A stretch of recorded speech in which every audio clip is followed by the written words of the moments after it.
Those in favor of the motion that the votes and proceedings of yesterday, Tuesday, 2nd of May, 2023 be approved, say aye. Those against, say nay. The ayes have it. The votes and proceedings of Tuesday, 2nd of May, 2023 is hereby approved.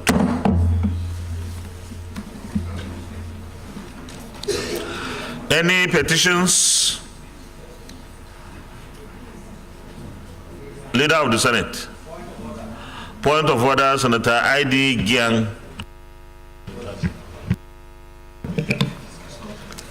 Thank you, Mr. President.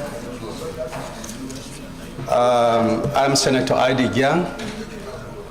I'm from Plateau North,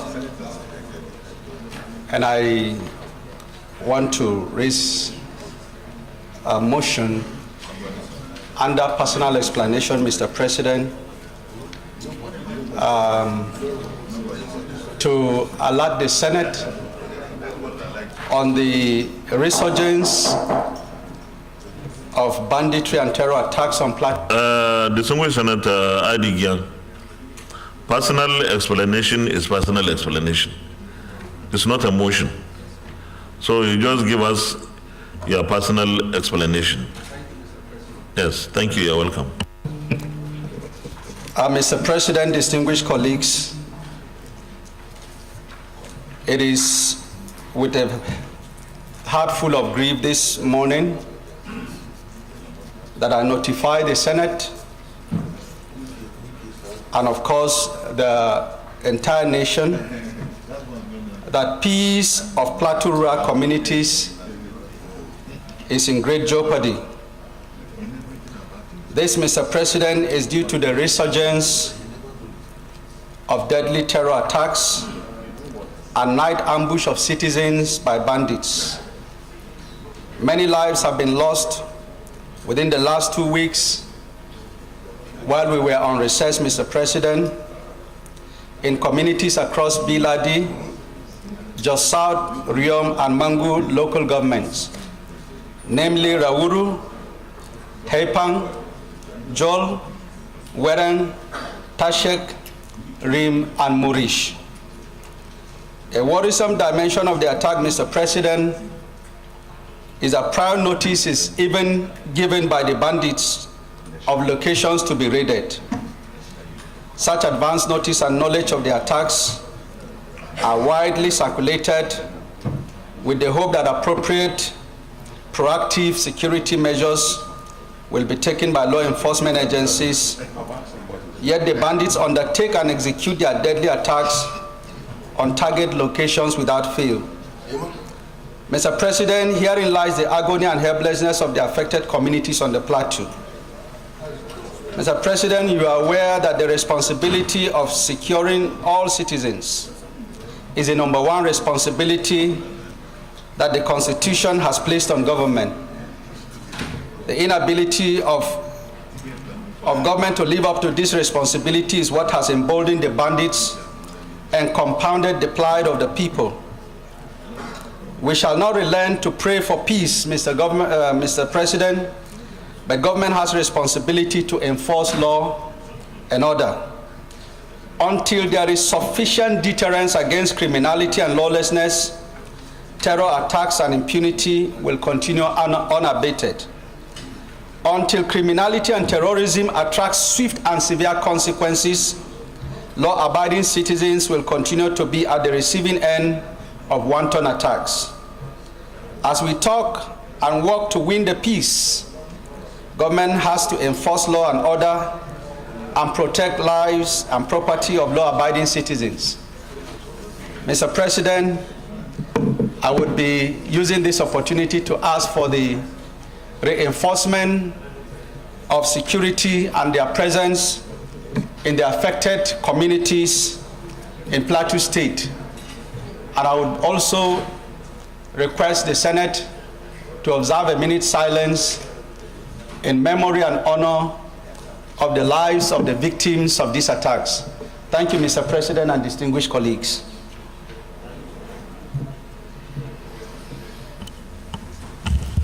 Thank you very much, distinguished Senator I.D. Gyang.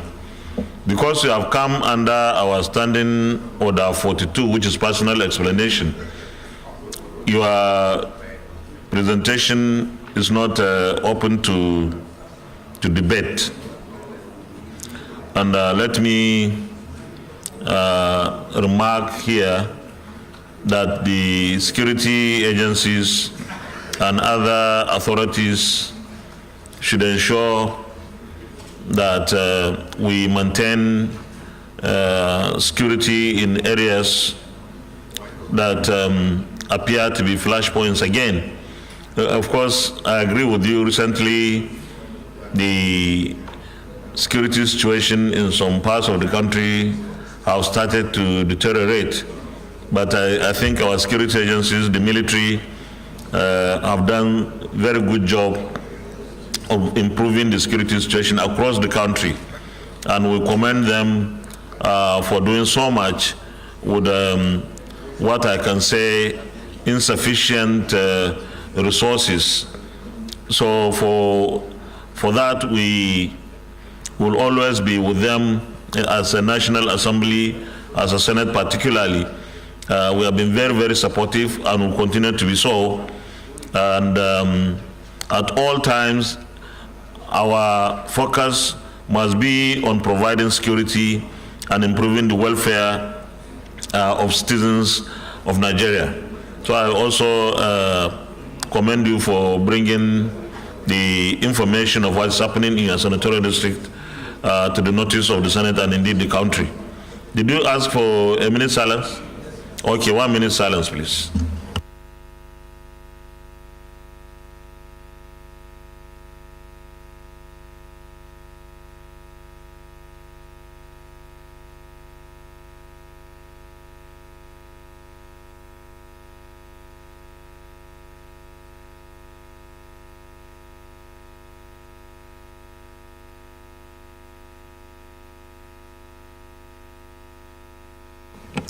May the souls of our departed compatriots rest in perfect peace.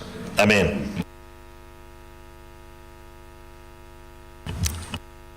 Leader of the Senate.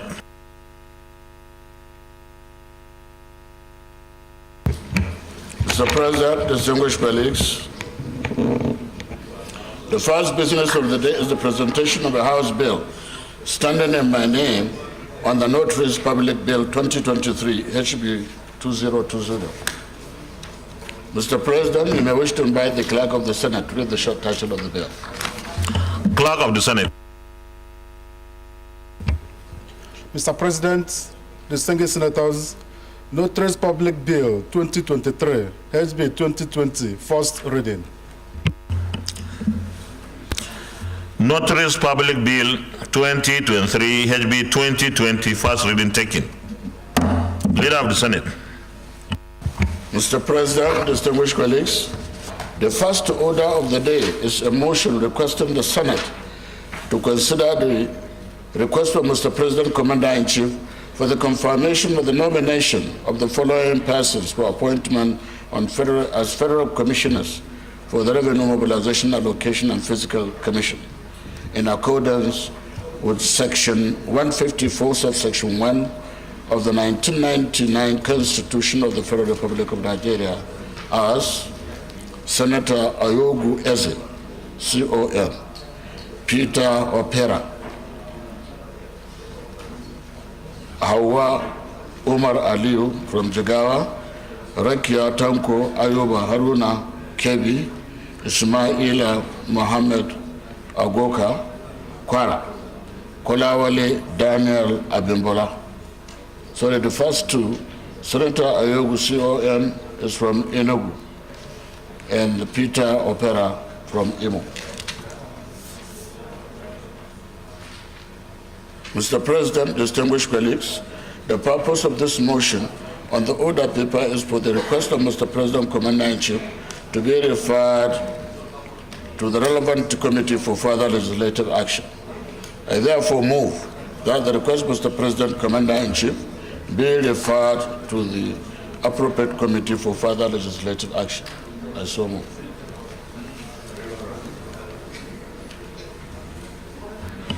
Minority Leader. Mr. President, distinguished colleagues, I rise to second the motion ably moved. I so second. Distinguished colleagues, those in favor of the motion that the Senate do consider the request of Mr. President CNC on the confirmation of the nominations of the persons named below for appointment as federal commissioners for revenue mobilization, allocation and fiscal commission in accordance with the provision of section 154 subsection 1 of 1999 Constitution of the Federal Republic of Nigeria, say aye. Those against say nay. The ayes have it. The request of Mr. President CNC is referred to the Committee on National Planning and Economic Affairs for further legislative action to report back within 2 weeks. Leader of the Senate. Mr. President, distinguished colleagues, the second order of the day is a motion standing on my name on the recommittal of Finance Bill 2022. Mr. President, with your permission, I wish to move the motion. You may proceed.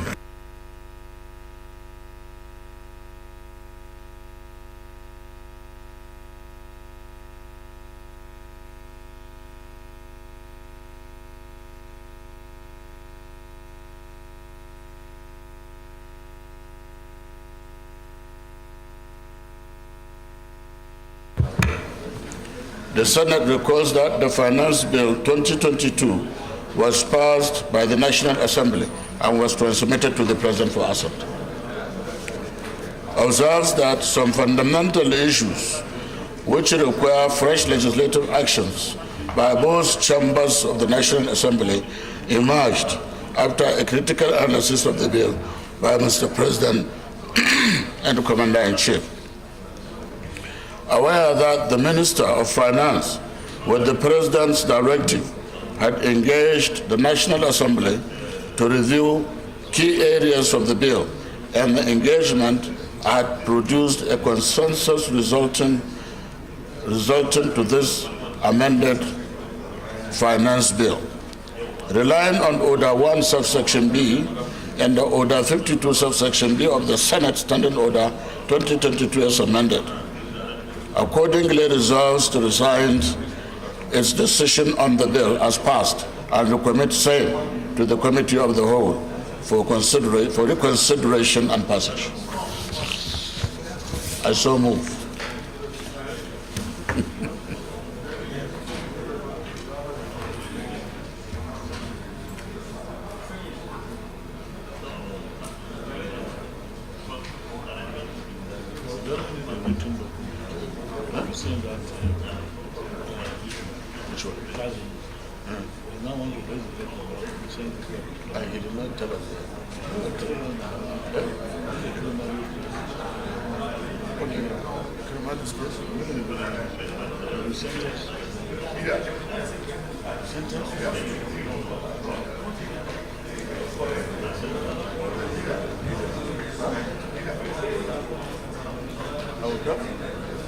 I will come and see.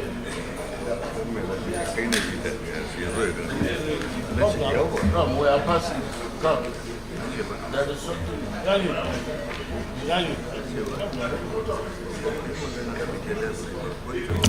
Please, I need a seconder. I need a seconder to the motion raised by the leader. Is it the leader? Where is the minority? The minority has disappeared. Oh, you have disappeared. Now you are not on your seat.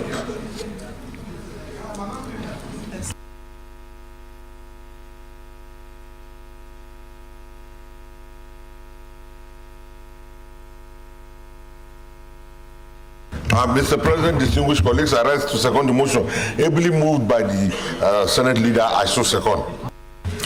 Thank you very much, the minority leader. Distinguished colleagues, those in favor of the motion say aye. Those against say nay. The ayes have it. Leader, continue. Mr. President, distinguished colleagues, I move that the Senate resolve into the Committee of the Whole to consider the report. I so move. Sorry, leader. Okay. Second. Mr. President, distinguished colleagues, I rise to second the motion that this Senate do now resolve into committee of the whole to consider this report as so second. Thank you. Distinguished colleagues, those in favor of the motion that the Senate resolve into committee of the whole to consider the report, say aye. Those against, say nay. The ayes have it. Damn.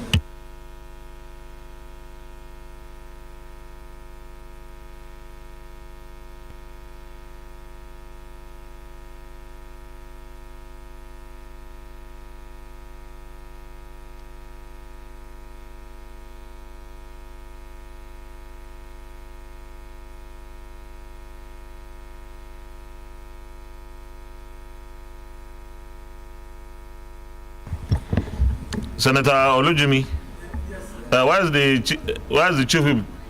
I can see you need a seat on that side. Yeah?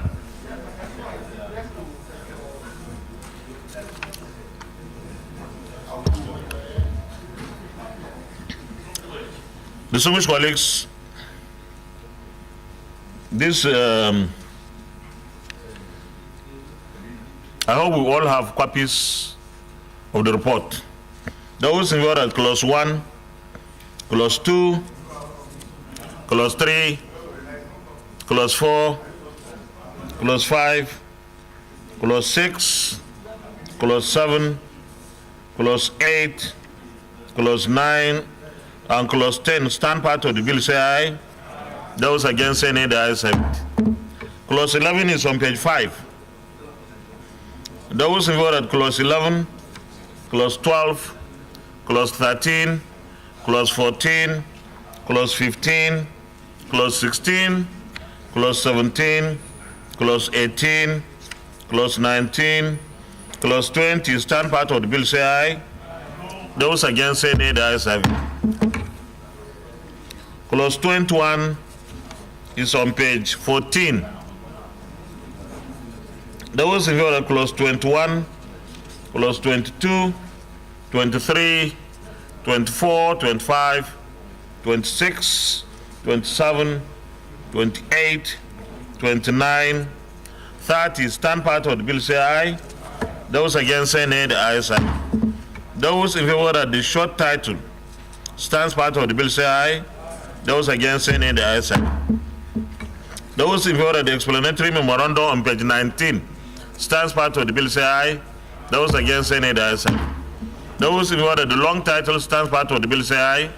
Those against, say nay. The ayes have it. Leader of the Senate, plenary. Mr. President, distinguished colleagues, I move that the Senate revert to plenary for the chair to report progress. I so move.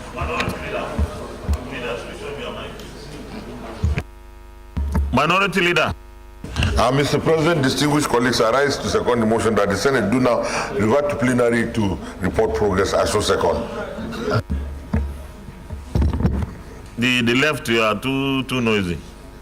The minority leader is disturbing.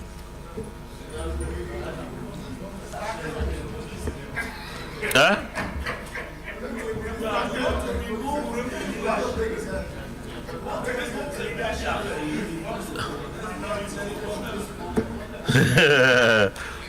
Well, please, you have an acting chairman. You don't have a substantive chairman at the National Secretariat. So please, don't go and trouble anybody there. We are happy with our leadership here. Very active minority leader. Very effective.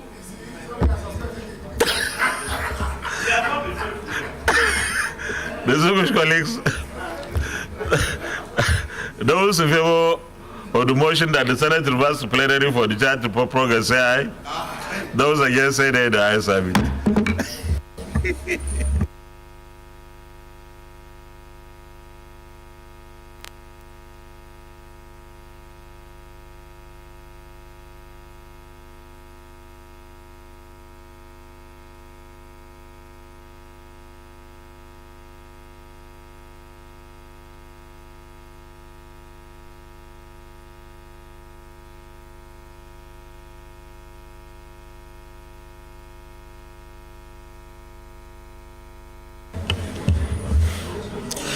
The Senate, in the Committee of the Whole, considered the Finance Bill 2022 Amendment Bill 2023 and approved as follows. Long title as recommended, clause 1 to 31 as recommended, short title as recommended, explanatory memorandum as recommended. Is this a true reflection of what transpired in the Committee of the Whole? Thank you. Leader of the Senate, third reading. Mr. President, distinguished colleagues, I move that the bill be now read the first. Minority Leader.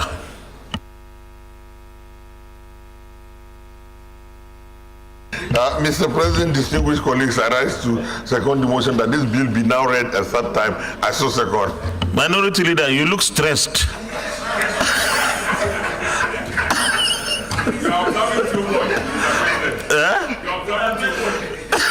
You look stressed. I hope you are safe. If you don't feel safe on that side, you can move to the other side.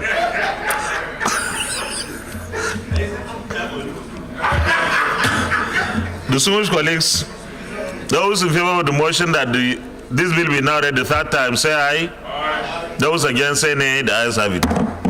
Clerk of the Senate. Mr. President, distinguished senators, a bill for an act to amend relevant tax, excises, and duty statutes in line with the macroeconomic policy reforms of the federal government and make further provisions in specific laws in connection with the public financial management of the Federation 2023, third reading.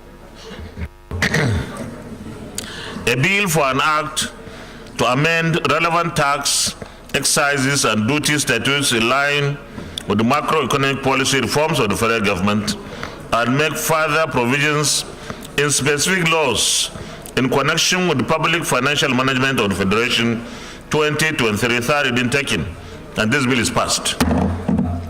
Leader of the Senate. Point of order, Minority Whip.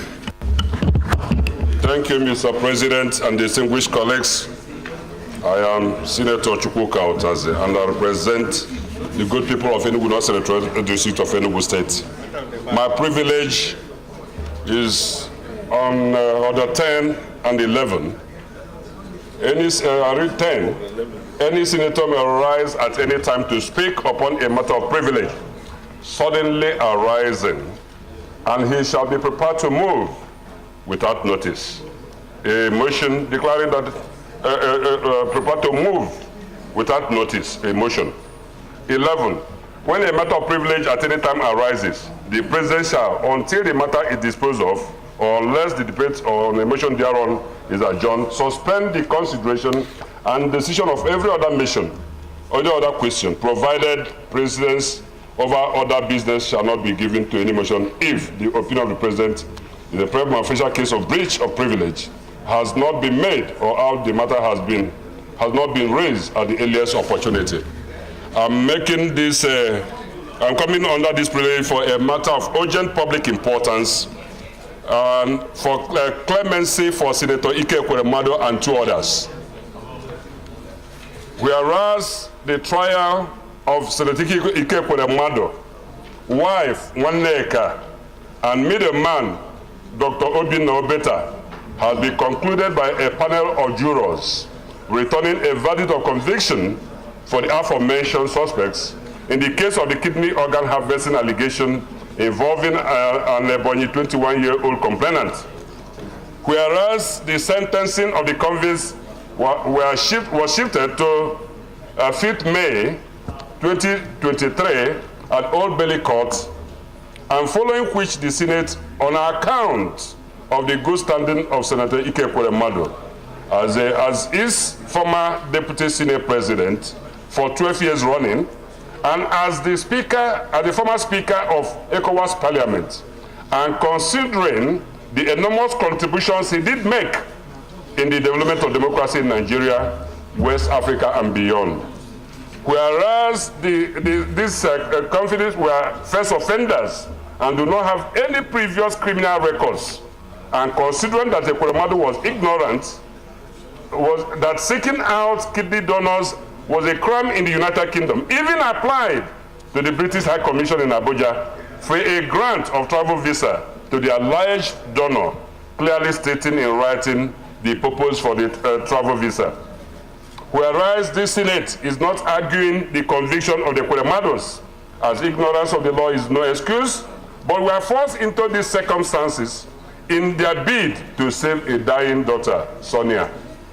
Whereas this Senate is not in any way appealing against the conviction of the Kwelemados, nevertheless, it is joining them in their allocutus plea by asking for clemency in the coming sentencing 2 days away. Now, this Senate resolves as follows. 1, that clemency be extended to the Kwelemados, considering that all of the convicts were first offenders.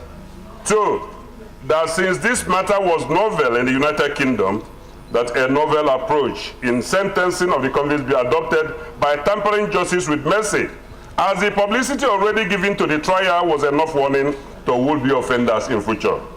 3, that considering the long history of good relationship existing between Britain and Nigeria, and considering that this is the first time the Senate is making this kind of plea, that the British government yields to our request for clemency for the Kwelemados in their sentencing. I so move. Well, thank you very much, the Minority Whip, distinguished Senator Chukwuka Utazi. You have come under privilege, and is the only way we can take this. And as we all know by our standard rules, this is not something that we are going to debate because it has come under privilege. But let me reiterate what our colleague here has presented to us. Distinguished Senator Ike Ikweremadu served as Deputy President of the Senate for 12 consecutive years. He has put in so much effort in the development of Parliament across Africa and indeed the world, and was never found wanting. And therefore, what has happened is very unfortunate, it's very sad. I have written a letter to the British judicial officers or judicial authorities about 2-3 weeks ago, seeking for clemency even before the, what do you call that? Yes, to seek for clemency, given the history of Senator Ikweremadu, and that I did on behalf of the Senate. I signed the letter and was also delivered to the judicial authorities in the UK. And we are now using this particular intervention to seek for clemency in the sentencing. The conviction has already been done. We are not quarreling, but we are seeking clemency in the sentencing because this is the first time that our colleague, a patriot, a great man, a great leader, a very peaceful man, is getting involved in this kind of thing. And had we all knew that this would be the case, certainly we wouldn't have gone into that kind of situation, because we are very law-abiding citizens and we respect our country and its laws, and so do we for other countries and their laws.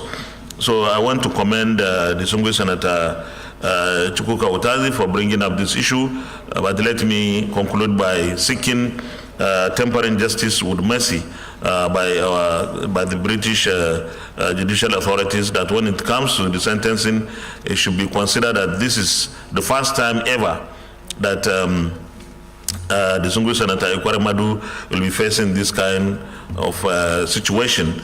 And this is also should be seen in the light of the relationship between our parliaments, our governments, and our nations.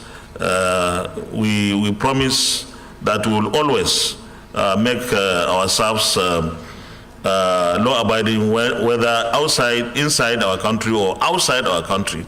But this particular issue to us is a major diplomatic issue as well. So the authorities should look at the sentencing that they don't give sentence that will be unnecessarily harsh. I'm not saying somebody should not do his work, but it's in order to seek for tempering justice with mercy. Thank you very much, Leader of the Senate. Mr. President, distinguished colleagues, the third order of the day is the second reading of the National Institute for Security and Strategic Studies, Orumba, Anambra State Establishment Bill 2023, SB 235. Distinguished senators will recall that the bill was read the first time in this chamber on Wednesday, 27th November 2019.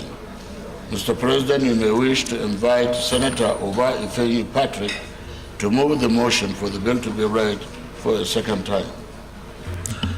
I cannot see distinguished Senator Ifeanyi Oba. Is he around? So, Leader, I think in the light of his absence, we should stand it down, unless someone else is going to present it on his behalf. We will let's stand it down till another legislative day.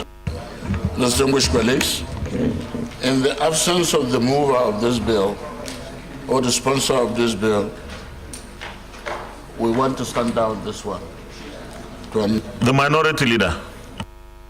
Mr. President, distinguished colleagues, I stand to second the motion that this bill be stood down to another legislative day. Distinguished colleagues, those in favor of the motion that the Senate stands down the consideration of this item till another legislative day, say aye. Those against, say nay. The ayes have it. Leader of the Senate. Mr. President, distinguished colleagues, the first order of the day is the second reading of the Public Procurement Act 2007, Amendment Bill 2023, SB 1073. Distinguished senators will recall that the bill was read the first time in this chamber on Tuesday, 27th November 2022. Mr. President, you may wish to invite Senator Voucher Emmanuel to move the motion for the bill to be read a second time. Again, it's looking like distinguished Senator Emmanuel Voucher is on his way, coming to the National Assembly, is yet to reach here. So we stand down the consideration until maybe he arrives. The minority leader. Mr. President, distinguished colleagues, I rise to second the motion that this bill be now stood down to another legislative day. The distinguished Senator. Please. Okay. Because there's a conference going on there. Please, if you have to discuss a lot on. Those in favor of the motion that we stand down the consideration of this item also say aye. Those against, any the ayes have it. Leader of the Senate. Mr. President, distinguished colleagues, the fifth order of the day is the second reading of Federal Audit Report Implementation and the Enforcement Bill 2023, HB 1117. Distinguished senators will recall that the bill was read the first time in this chamber on Tuesday, 2nd May 2023. Mr. President, you may wish to invite Senator Orogwede Matthew to move the motion for the bill to be read the second time. I think it's not. Distinguished Senator Matthew Orogwede, Edo South.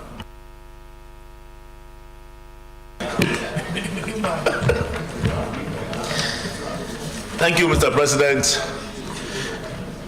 I rise, Mr. President, to move that the Senate do consider a bill for an act to provide for the strict implementation of the National Assembly recommendations on annual federal audit reports and for related matters, 2023 SB 1117. I so move, Mr. President. You should continue with the lead debate. Mr. President, my very distinguished colleagues, permit me to lead the debate on the bill to make provision for implementation and enforcement standards for recommendations of the Auditor General made to the National Assembly on the audited annual financial accounts of the Federal Republic of Nigeria. The bill was read for the first time on Tuesday, 2nd of May, 2023.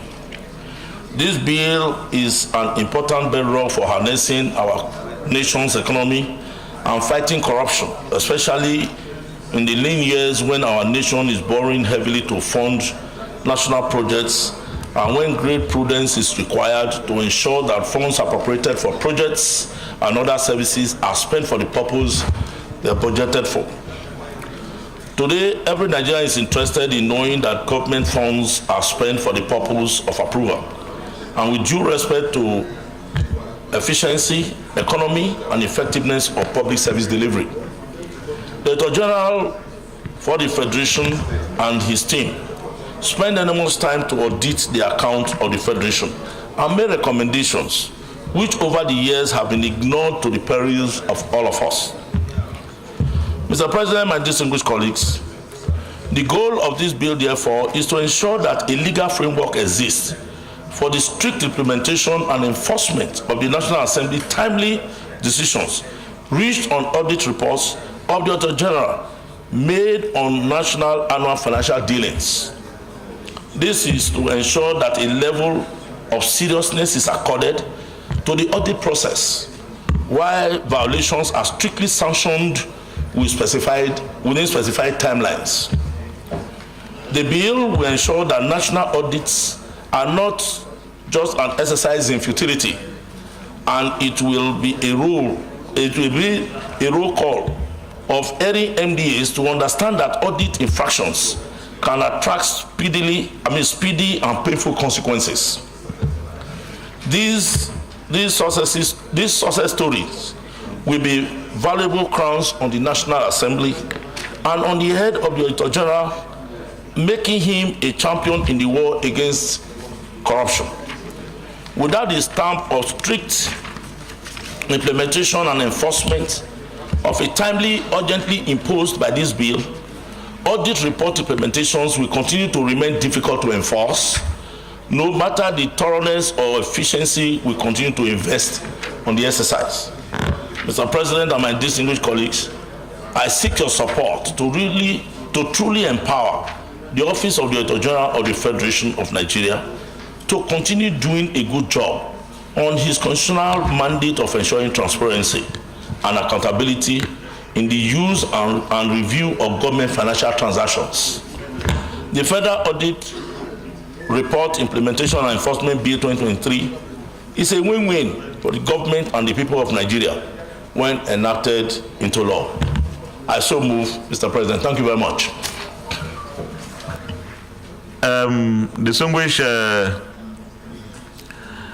Distinguished Senator Abiodun Olujimi. Thank you. Thank you very much, Mr. President, distinguished colleagues. Biodun Olujimi, I represent Ekiti South. Mr. President, I rise to second this debate as moved by Senator Matthew Rohide, the chairman of Public Accounts. Mr. President, there is no doubt that if Nigeria must fight corruption, the audit processes must be strengthened. It is post-mortem, but it is only the process in which we learn of the infractions and all the problems of the processes of accounting. And if the hand of the Auditor General is not strengthened, we will find a system whereby corruption will be the order of the day. I believe that this bill is coming at a very, very auspicious time because there is a need for everyone to be up and doing. In the Public Accounts Committee, we find out that most of the time, the MDAs do not care at all about what happens to the processes. They just believe nobody will do anything about it. But with this bill, there will be enforcement. And enforcement is going to help us curb corruption. Mr. President, this is a very simple bill, and I believe it will enhance the image of the 9th Senate when this is passed into law, as a Senate that has set out to ensure that corruption is stemmed across board. Thank you very much, Mr. President. Distinguished Senator Ibrahim Hassan Hadeja. Thank you very much, Mr. President. Ibrahim Hassan Hadeja, Jigawa Northeast. Mr. President, I think the lead debate is self-explanatory. But in a nutshell, I'd just like to say that, Mr. President, anywhere in the world where you have a low corruption index, the truth is that the processes and powerful institutions make it very, very difficult to steal money in the first place. Unfortunately, Mr. President, in Nigeria, I think the priority is on locking the stable door after the horse has bolted. We have placed an undue emphasis on corruption-fighting institutions like EFCC and ICPC. Nothing wrong with that, but it's much easier to ensure that taking out money or diverting government money is made almost impossible in the first instance. Instead of having a situation where it is so easy to divert funds, as we have seen in the various auditors' reports, and then at the end of the day, we try, most times unsuccessfully, to prosecute those who have done this. There's nowhere in the world where you'll divert 100 billion, 150 billion, and then be successfully prosecuted. You have the resources within you to hire the best lawyers and essentially frustrate the process. So I think, Mr. President, this is a step in the right direction. Let us focus on prevention rather than a cure that may or may not be successful. So I support entirely, Mr. President, the debate as led by my chairman, Senator Orogude. Thank you very much. The Deputy Chief Whip. Thank you, Mr. President, distinguished colleagues, Aliu Sabi Abdullahi, Niger North. Mr. President, let me say a very big thank you and congratulations to distinguished Senator Matthew Urogide, yes, my second son. And of course, the thinking behind this very wonderful legislative intervention. Mr. President, distinguished colleagues, this bill is critical because even though somebody is saying post-mortem, I see it rather as something that will help to strengthen what we call ante-mortem. Because, yes, before, no, we don't call it ante-pre, we call it anti. The reason is simple. Mr. President, distinguished colleagues, the essence of an audit is to prevent infractions from happening, and then when they happen, to also detect them. But detecting them means going back to curb the processes through which they happen. And I think, given the very thorough job that has happened in the course of some, the reports presented by our Senate Committee on Public Accounts, it is obvious that the moment there are no consequences, honestly, no matter how thorough you are, the auditing process will continue to be frustrated. And the good thing is, of course, Mr. President, you are more or less like the field marshal in this particular area, having served in that committee for a very long time and introduced so many innovations in that public accounts process. This will be an icing on the cake, because the moment public servants know that there are consequences for their actions, then they will become more careful. And I know when I was in service, I've had cause to appear before the public accounts. I know it's a very thorough and very diligent process. We are always afraid when we are coming there, because some of the issues you don't even know how to defend them. But I think the issue is simple. This bill will now give the required, biting power. That teeth, they said we back and there is, you cannot bite.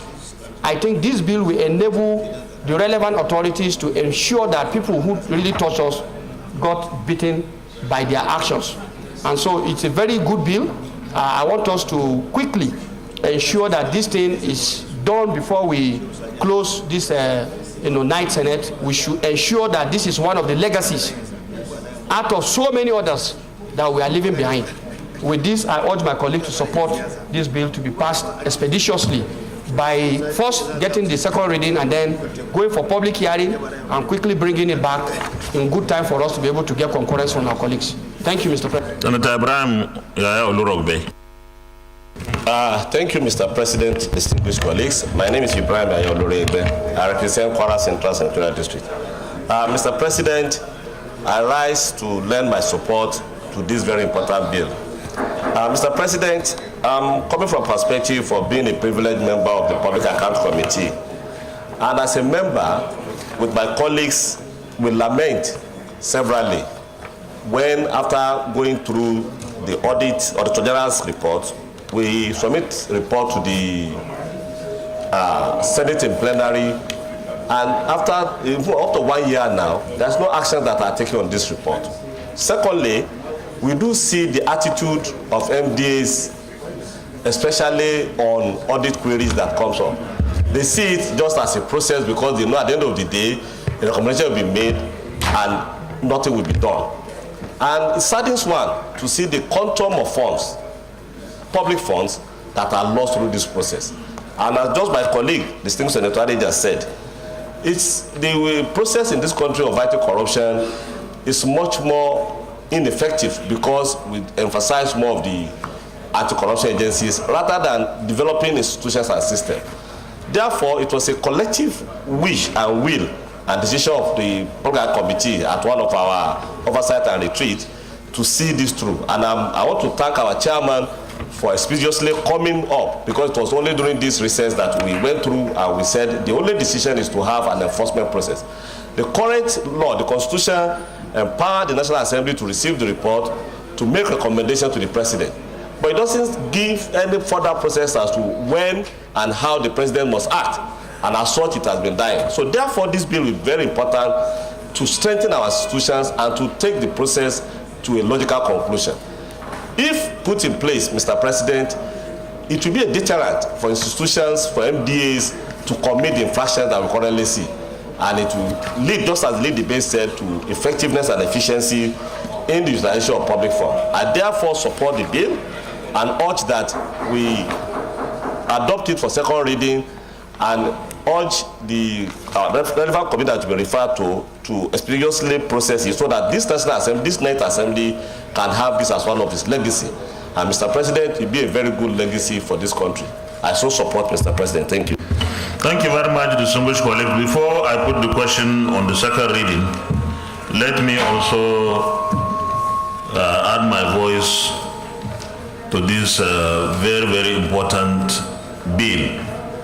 You will all recall that when the chairman of the Committee on Public Accounts presented, I think, 2 reports on the Public Accounts Committee, we thought there is need to have a law that will compel the executive arm of government to implement the recommendations of the National Assembly with respect to the reports of the Public Accounts Committees of the 2 chambers. Because this is one very frustrating job. The Auditor General will work so hard and interrogate infractions. The National Assembly will work, and at the end of the day, the consequences that are supposed to be visited on those that have decidedly ignored the financial provisions and other things that they need to be very careful about will not have any consequences or will not be punished or sanctioned. So it is like they are encouraged to continue to do so. This bill will put a stop to that, because whether it is through Public Accounts Tribunal or whatever it is, there must be implementation of the reports. And I want to urge the executive arm of government, and particularly Mr. President, that when the National Assembly passes this bill, he should assent to it, because this is one bill that when it becomes law will help in fighting corruption. And we want this to be one of our legacies as well as the legacies of the executive arm of government, particularly Mr. President. You know, this is not, distinguished colleagues, this is not the only problem we have as a parliament. If we look at Section 88 of the Constitution, we have the powers, we have been given the powers to investigate, we have been given the powers to expose corruption and inefficiency and waste. But that's why it stopped. You will say somebody stole money, and all that you will do is pass a resolution and send it to the executive arm of government, and then the executive will not do anything. And how do we make that part of the Constitution also bite by making provisions that when corruption is exposed, consequences are visited on those that are responsible? Because oftentimes we are misunderstood by the public when our committees will say somebody stole 3 billion, somebody stole 10 billion. Then they will say, members of the National Assembly, that's all they will do. Of course, that's all we will do, because that is all that the Constitution gave us to do. But we need to have further provisions to make it impossible to ignore when we expose corruption. I don't know, maybe it's for the next National Assembly, but we need to visit Section 88. When you expose corruption, so what? If there is no consequences. So I commend the chairman and his Committee of Public Accounts for bringing this bill, and will expedite action. Chairman called for public hearing as quickly as possible, so that if it is possible, the president assent to this bill before the 29th of May, because it is a very, very important bill in fighting corruption in our country. With this, those in favor that this will be now read the second time, say aye. Aye. Those against, say nay. The ayes have it. Clerk of the Senate. Mr. President, distinguished senators, a bill for an act to provide for the strict implementation of the National Assembly recommendations on the annual federal audit reports and for other related matters 2023, second reading. A bill for an act to provide for the strict implementation of the National Assembly recommendations on the annual federal audit reports and for other related matters 2023, second reading taken, and the bill is referred to the Committee on Public Accounts for further legislative action to report within how many weeks? No, 1 week is too. 2 weeks is okay. 2 weeks is okay. We'll still be alive up to 11th of June. But if we can do it before 2 weeks, that will be fantastic. But you have 2 weeks. All right. To bring back within 2 weeks. Leader of the Senate.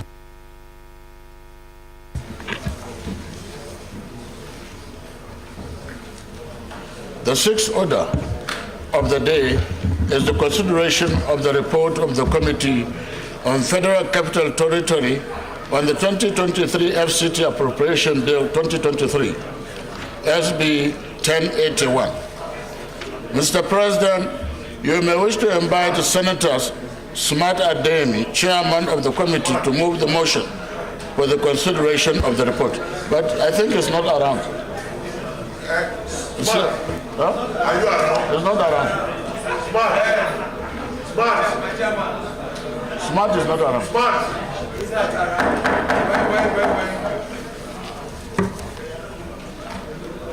Are you around?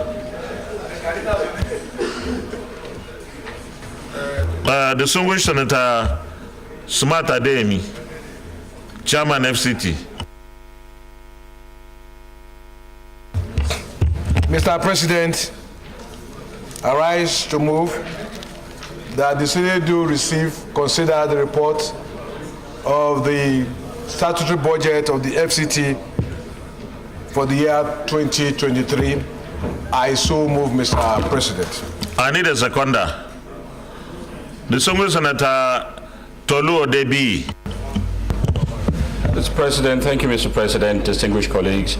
I rise to second the motion ably moved by the Chairman of the Senate Committee on the FCT that the Senate do consider the report of the Senate Committee on FCT on the 2022 FCT Appropriations Bill 2023. I so second. Distinguished colleagues, those in favor of the motion that the Senate do consider the report of the Committee on FCT on the 2022 FCT Appropriation Bill 2023 SB 1081 say aye. Those against say nay. The ayes have it. You may present the report, please. Mr. President, distinguished colleagues, I must thank you for allowing us to present this report. Before doing that, Mr. President, let me say that the report before us today is a harmonized report because of the exigency of time and the situation we are in. In essence, what we have here is a report endorsed by both the Senate and the House of Representatives Committee on the FCT. Mr. President, distinguished colleagues, you will recall that in line with the provisions of the Constitution of the Federal Republic of Nigeria, 1999 as amended, the 2023 FCT Statutory Appropriation Bill was read for the first time on Wednesday, the 7th December 2022. The Senate concluded debate on the second reading on Wednesday, 7th December 2022, and the bill was referred to the Committee on the Federal Capital Territory for further legislative action. In accordance with section 62, 80, 88, 89, and 299 of the Constitution of the Federal Republic of Nigeria, as amended, 1999 as amended, the Senate and House committees on FCT met with the Honorable Minister and other relevant officials of the Federal Capital Territory and deliberated on the subject matter and agreed on the modalities to handle the exercise. Committee procedure and methodology. Chief Whip.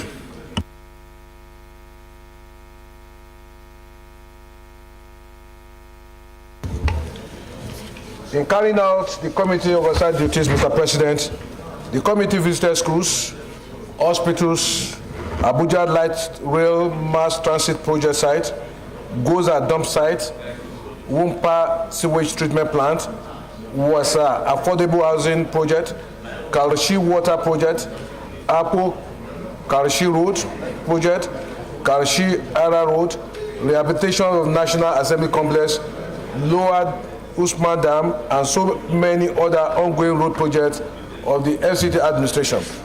This is to affirm the submission made by the FCT administration and to also ensure that the money appropriated to the administration in 2022 fiscal year is implemented judiciously and in line with budgetary items as contained in the FCT 2022 Statutory Appropriation Act.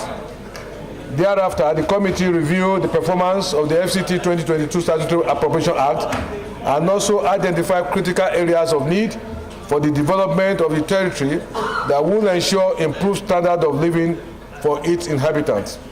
In view of this, the committee jostled with the budget estimates, deploying funds to meet areas of critical needs like FCT support to security agencies, health and human services, development of satellite towns, city maintenance, education, roads, water supply within the territory and satellite towns, city cleaning, rehabilitation and construction of public buildings, transportation services to include Abuja Light Rail Mass Transit, provision of counterpart funds, appraisal of the 2022 FCT Statutory Appropriation Act, and appropriation in the sum of 607,952,23,580 naira only was made to the FCT administration in the 2022 Statutory Appropriation Act. Out of this amount, the sum of 76,769,904,000 naira and 57 naira only was allocated to personal cost. 127 603,382,310 naira only to overhead costs, while the sum of 403,778,736 naira was appropriated for capital expenditure. A total sum of 233,456,857,437 naira 38 accrued to the FCT from January to December 2022 from various sources representing 38% level of performance as stated in the table of the revenue allocation. Mr. President, with your permission, may I go to personal costs, page 6 of what we have. The sum of 78,135,703,531 naira, representing 15.54%, is proposed for personal costs for the year 2023, compared to an appropriation of the sum of 76,556,904,857 naira in this year 2022 appropriation.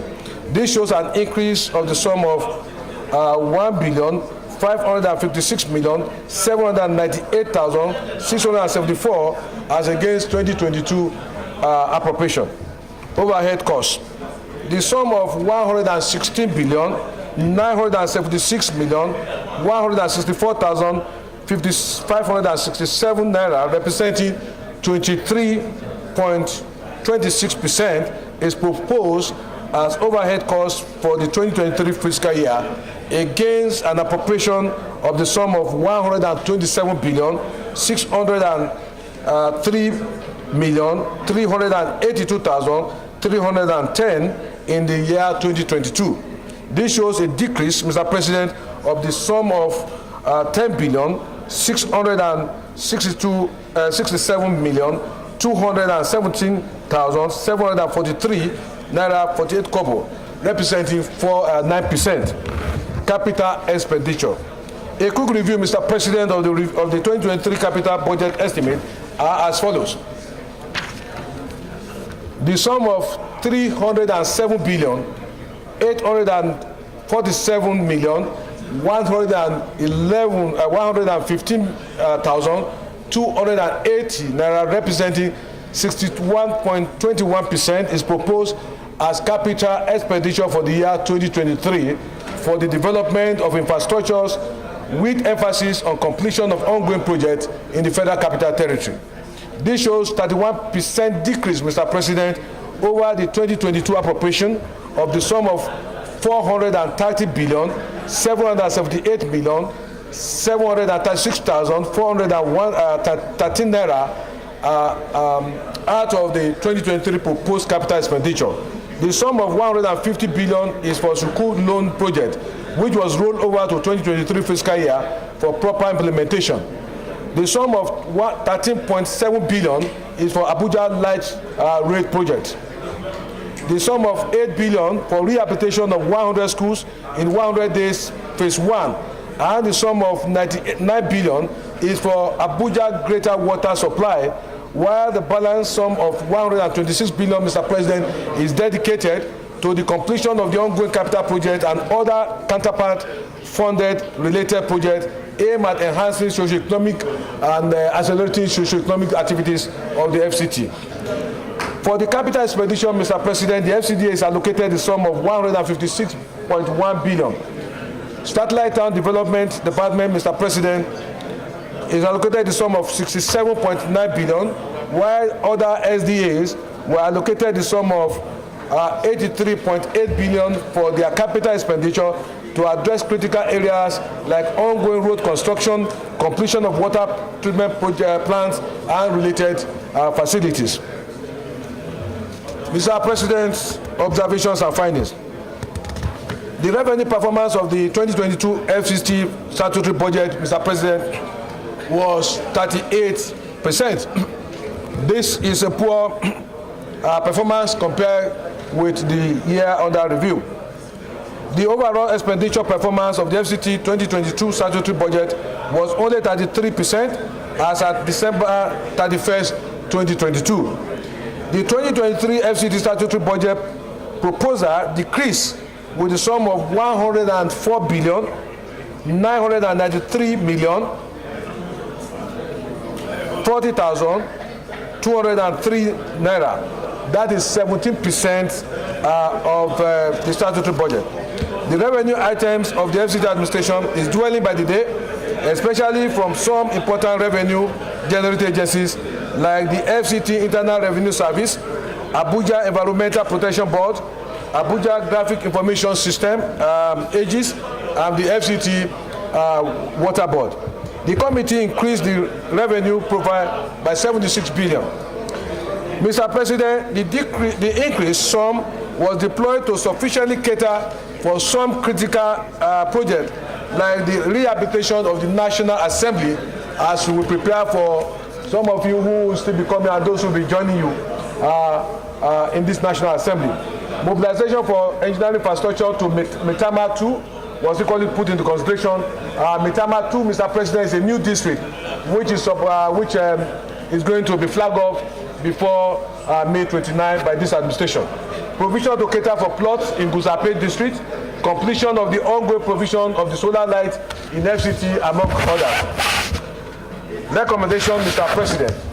In view of the affirmation, the committee have recommended the sum of 579,693,907,532 naira only as FCT statutory budget for the year 2023.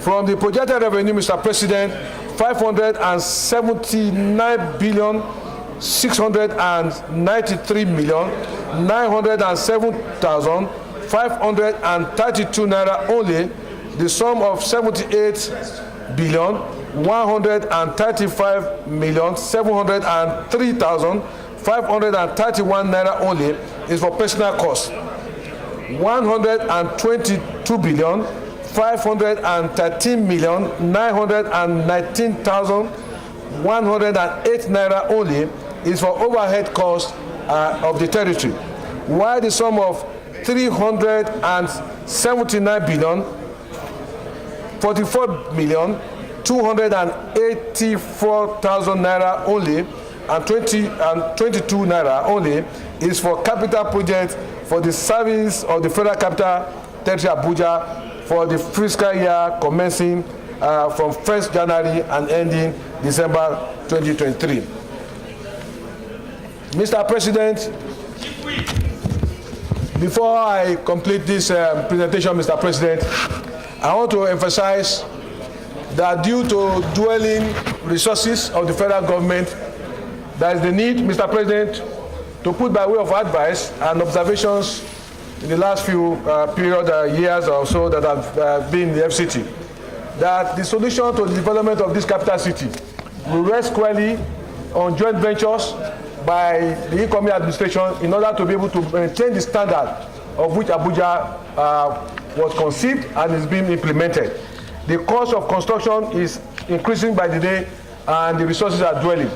Mr. President, in saying this, I must commend the National Assembly in the 7th Assembly when the National Assembly passed the Revenue Board. That is what is saving the FCT today. Mr. President, the national budget for this year was less than 20 billion. Had it not been the Revenue Board that was put in place, the FCT would have been a big problem. But more importantly, Mr. President, is the fact that the Revenue Board of the FCT is understaffed. From my findings, there is still the need for FCT to employ not less than 1,000 people who will help in revenue collection across this city. That is one of the things that is hampering the development of the city, because the Revenue Board generated just about 38% of the expected revenue, compared with what it was some 2, 3, 4 years ago. So it is compelling for the incoming administration, good enough, our government, the APC to start looking at how to accelerate the development of this city by going to joint venture. The good news to Nigerians is that you are going to have an administration that is committed to infrastructural development under President Bola Ahmed Tinubu and Kashim Shettima. So I want to conclude, Mr. President, colleagues, in considering this budget, time is of the essence. As the two committees, the Senate and House of Representatives committees on the FCT have worked together to present one version of this report for consideration by the two chambers. On behalf of the committee members, Mr. President, I hereby present the recommendations for consideration and passage into law.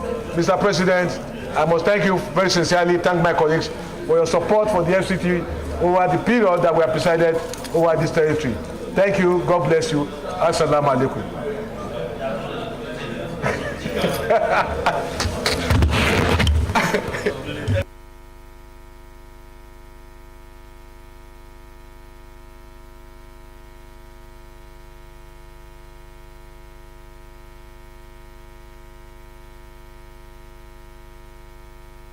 Distinguished Senator Issa Jibrin.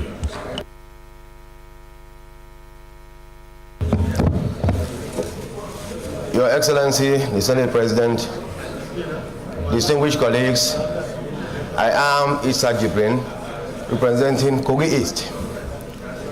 Mr. President, first I want to commend the chairman of the Senate Committee on FCT for a job very well done. My comment really is on the internally generated revenue by the FCT. The FCT has so many challenges in terms of funding, and I believe that internally generated funds should be one of the major ways that the FCT can address that challenge. Mr. President, I want to urge way forward that the FCT should look at the informal activities within, in particular, the rural areas of the FCT. There are so many informal activities that have been captured for various tax purposes. They should do research into that and come up with various forms of taxes that can capture some of the activities that are going on, especially in the rural areas of the Federal Capital Territory.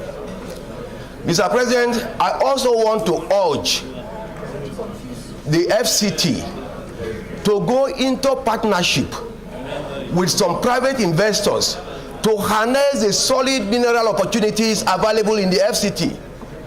There are various minerals available, but I know the FCT cannot do it alone. And I know that there are various investors that may be interested in partnership with FCT. Such investment will create a sustainable source of income for FCT on the long run. Thank you very much, Mr. President. Senator Barrow Jibrin. Thank you, Mr. President. Barrow Jibrin, Kano North. First of all, Mr. President, permit me to commend the Senate Committee on the FCT for producing this wonderful report. It has done a good job bring in due diligence in the preparation of this report. But I want to add that, let me also commend the minister or the Ministry of Federal Capital Territory for its adherence to due process and ensuring there's financial discipline in the administration of the FCT. That said, it is really something surprising concerning the fact that the FCT has several problems needing to be solved in terms of infrastructure, sanitation, and other requirements of a city of the status of the Federal Capital Territory of this country. But yet, it has a revenue performance of 38%, which is really not I'm not really comfortable with it because I feel that revenue performance should be something that should go close to 70% or beyond. But the revenue performance here is only 38% despite the revenue earning opportunities that are available within the FCT. But yet, even the 38% that got accrued to the FCT in the period under consideration, only 33% of the expenditure provisions were attended to, which means that the revenue was not utilized fully, but left without being utilized. So I want to add that please, whenever there is money available to the FCT, and we fully know that FCT needs money to take care of several requirements that, like as I said, infrastructure, sanitation, and so on. So let's utilize the money. Let's not leave the money to remain idle without being utilized. With this, I want to say that the committee should do more in its oversight to complement what the FCT administration is doing in ensuring financial discipline so that we'll have the best for the FCT. Thank you, Mr. President. Distinguished colleagues, we have listened to the contributions by our colleagues. I think we need to go into Committee of Supply to consider the details of this report. So, Senate Leader, we resolve into Committee of Supply, please. Mr. President, distinguished colleagues, I move that the Senate resolve into the Committee of Supply to consider the report. I so move.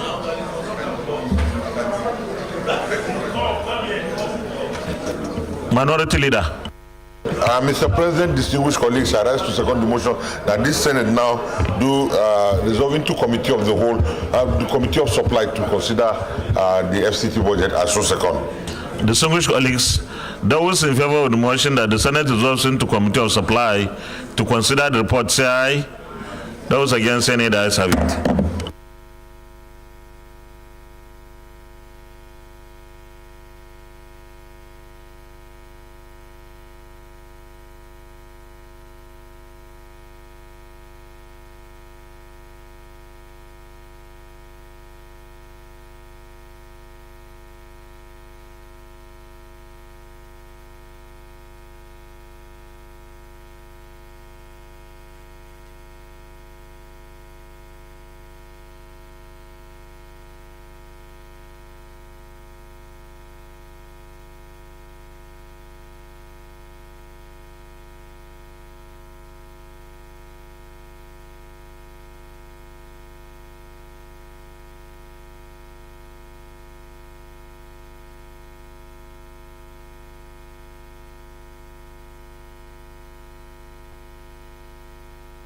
Distinguished colleagues, we start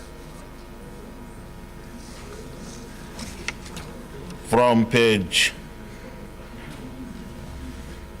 7. Page 7 of the report.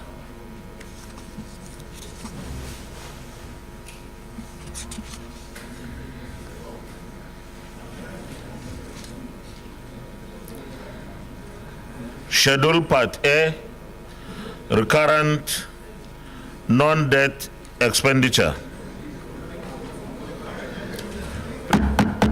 Please, that side, please.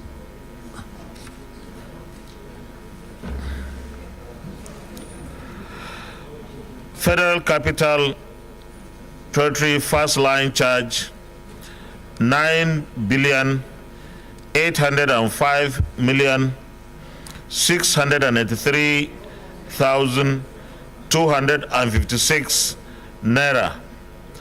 Protocol Department, 1,400,000 445,835,980 naira.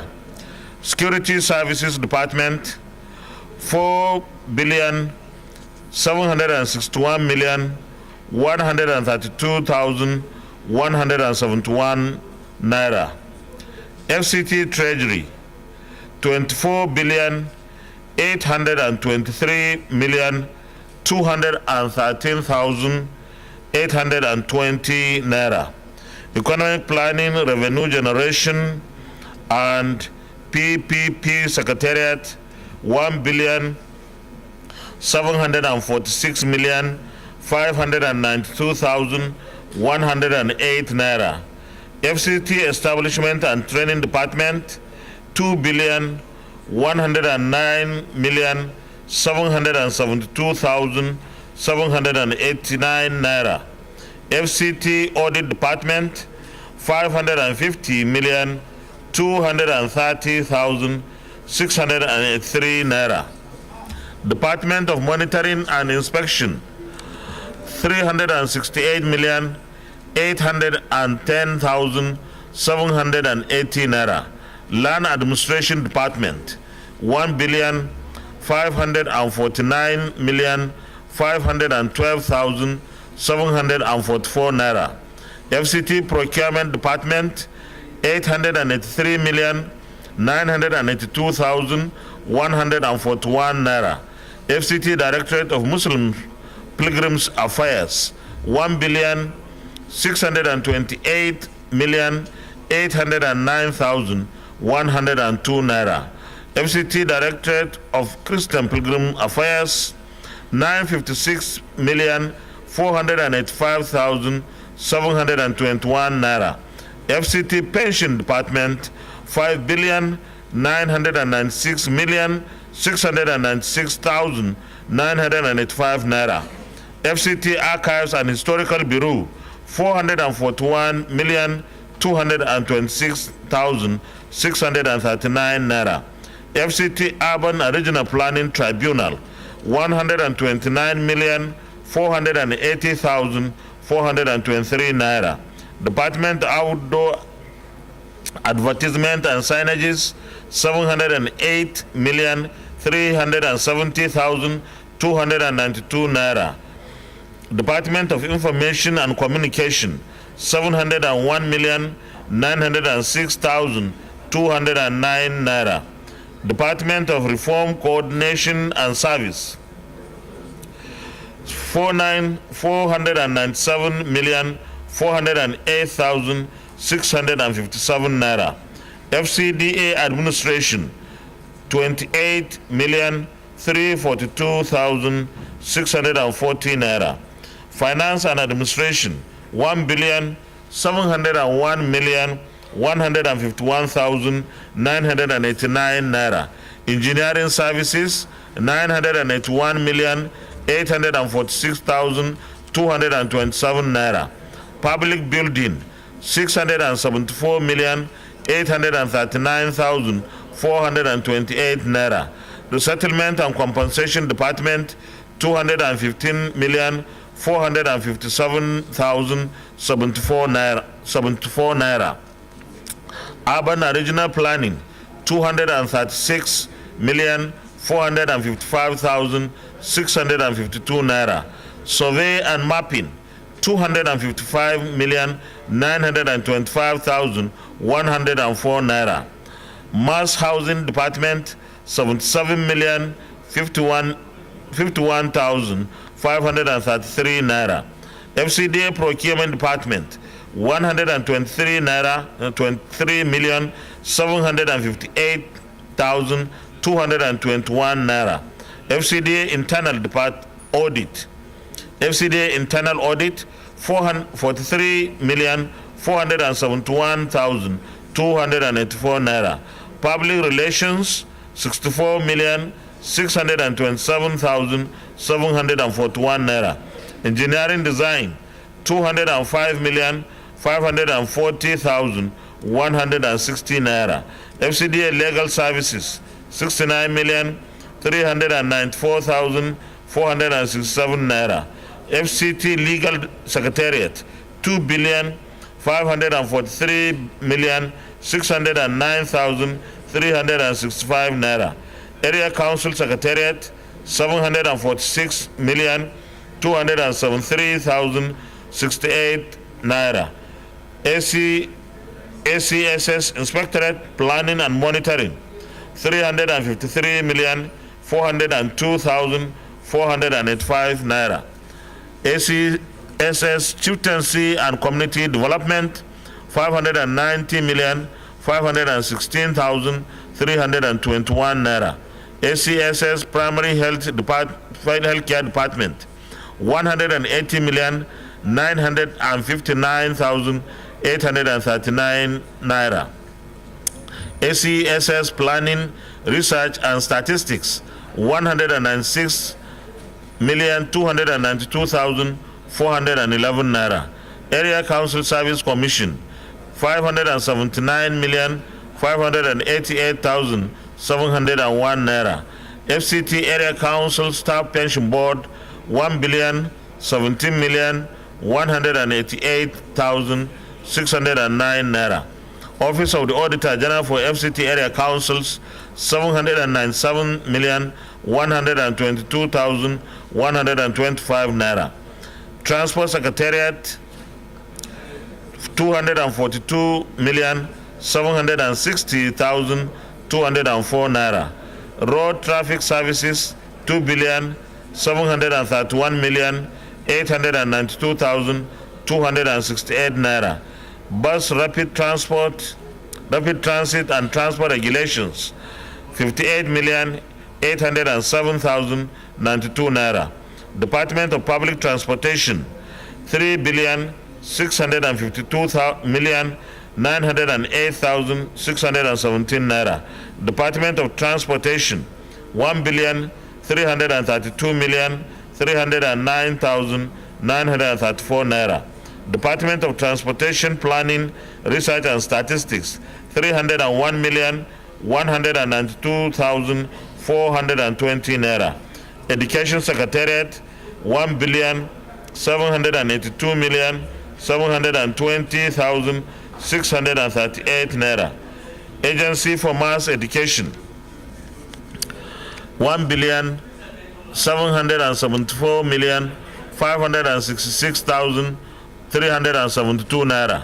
FCT Education Resource Center, 1,042,522,881 naira. FCT Universal Basic Education, 17,261,246,334 naira. FCT Secondary Education Board, 14,469,779,118 naira. FCT College of Education Zuba, 3,106,585,554 naira. FCT Agency for Science and Technology, 1,631,678,607 naira. FCT Scholarship Board, 647,146,719 naira. Department of Quality Assurance, 1,221,054,356 naira. Department of Higher Education, 271,681,266 naira. Department of Policy, Planning, Research and Statistics, 393,528,296 naira. Department of Special Needs Education, 173,534,935 naira. Health and Human Services Secretariat, 5,251,237,384 naira. School of Nursing and Midwifery, 1,199,295,853 naira. Department of Nursing Services, 200,155,091 naira. Public Health Department, 988,664,382 naira.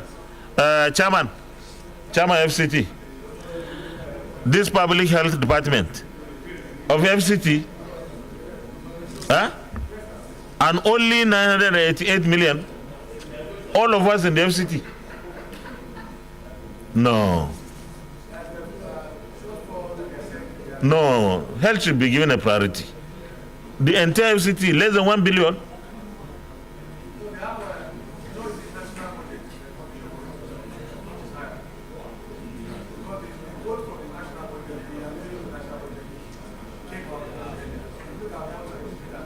Let's find out what is in the other budget, because we have to prioritize health. Yes. Okay, thank you, Chairman.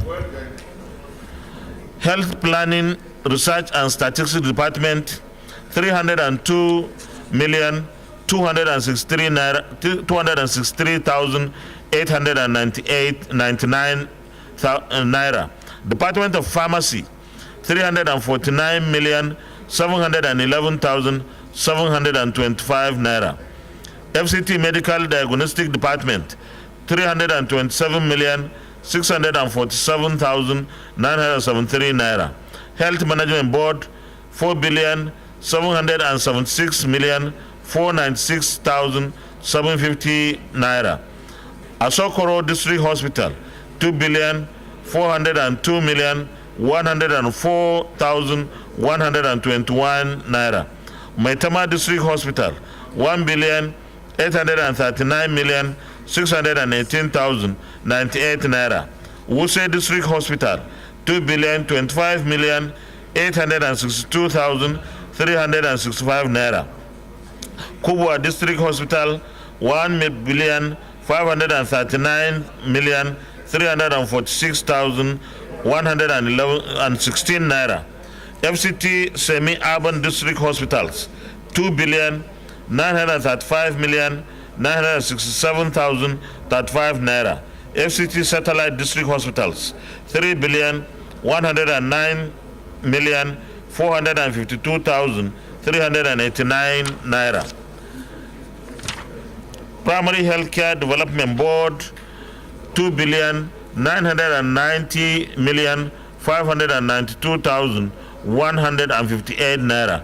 Agriculture and Rural Development Secretariat, 622,780,885 naira. FCT Agricultural Development Project, 595,122,275 naira. Department of Agricultural Services, 242,036,413 naira. Department of Agricultural Planning, Research and Statistics, 196,933,997 naira. Department of Veterinary Services, 556,267,326 naira. Department of Animal Husbandry, 171,099,672 naira. Department of Forestry, 133,961,174 naira. Department of Cooperative and Rural Development, 196,054,378 naira. Department of Fisheries, 117,017,774 naira. Social Development Secretariat, 2,751,866,274 naira. Welfare Department, 1,137,096,420 naira. Sports Department, 1,250,241,888 naira. Tourism Department, 309,217,816 naira. Arts and Culture, 372,922,528 naira. Youth Department, 282,910,863 naira. Chairman, Youth Department. Youth Department. What is Youth Department? Is this money for development of youth or for running of the office?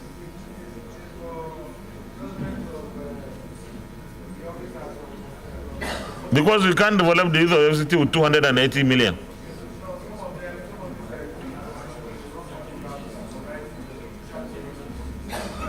Okay. Abuja Metropolitan Management Council, 1,577,143,808 naira. Parks and Recreation, 1,199,956,948 naira. Facilities Maintenance and Management, 7,536,359,227 naira. FCT Urban Affairs, 679,585,119 naira.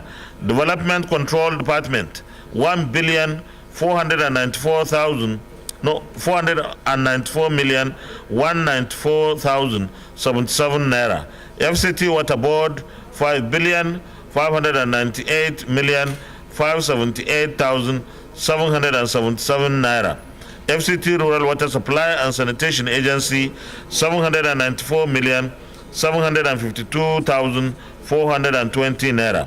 Abuja Environmental Protection Board, 11,216,895,884 naira. Abuja Geographic Information Systems, 1,643,472,777 naira. Satellite Town Development Department, 2,410,151,124 naira.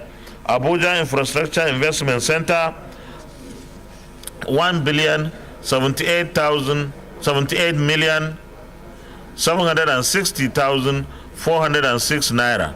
FCT Emergency Management Agency, 1,536,626,089 naira.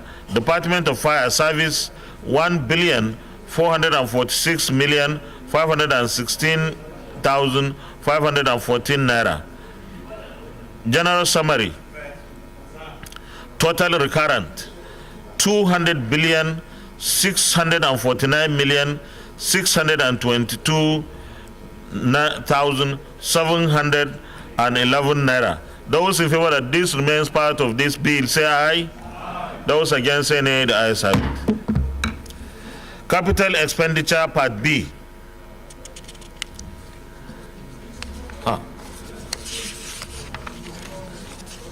I will go to the summary. Capital Part B, Capital Expenditure.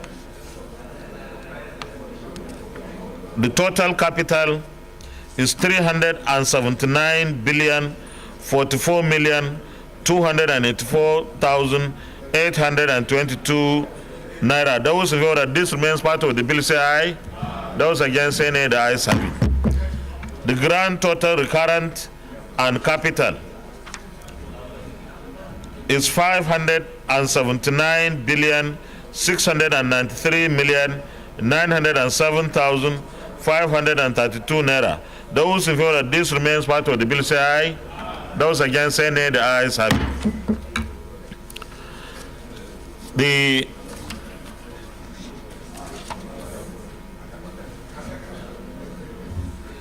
The explanatory memorandum. Those in favor that the explanatory memorandum remains part of the bill, say aye. Those against, say nay. The ayes have it. Those in favor that the short title on page 7 remains part of the bill, say aye. Those against, say nay. The ayes have it. Those in favor that the long title on page 6 stands part of the bill, say aye. Those against, say nay. The ayes have it. Leader of the Senate. Mr. President, distinguished colleagues, I move that the Senate revert to plenary for the chair to report progress. I so move. Leader. Thank you, Mr. President. I rise to second the motion that the Senate do revert to plenary for the chair to report progress. I so second. Distinguished colleagues, those in favor of the motion that the Senate reverts to plenary for the chair to report progress, say aye. Those against, say nay. The ayes have it.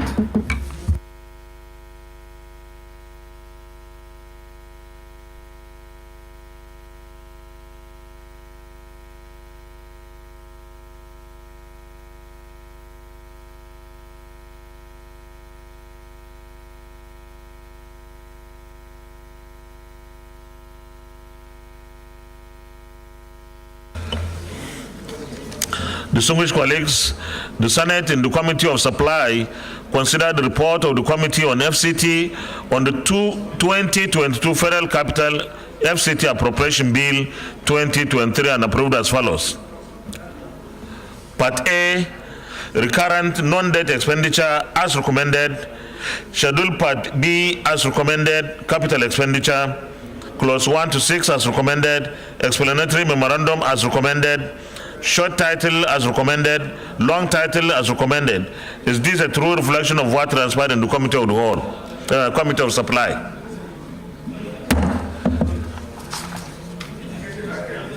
Leader of the Senate, third reading. Mr. President, distinguished colleagues, I move that the bill be now read the third time. I so move. Let's go, we'll step it down.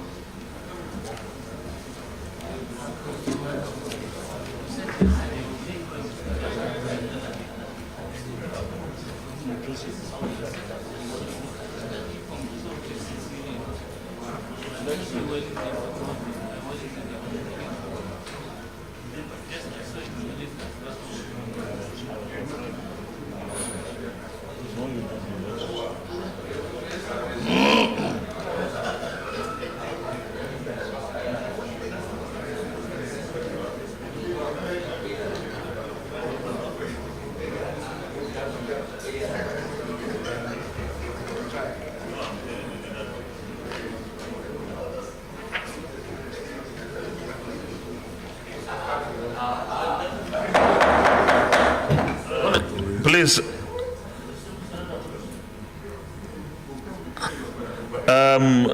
Senator Abdullah, please stop disturbing Senator Ndume. Oh, okay, that's no you sit. Yes, yes. Okay, Senator Ndume, please.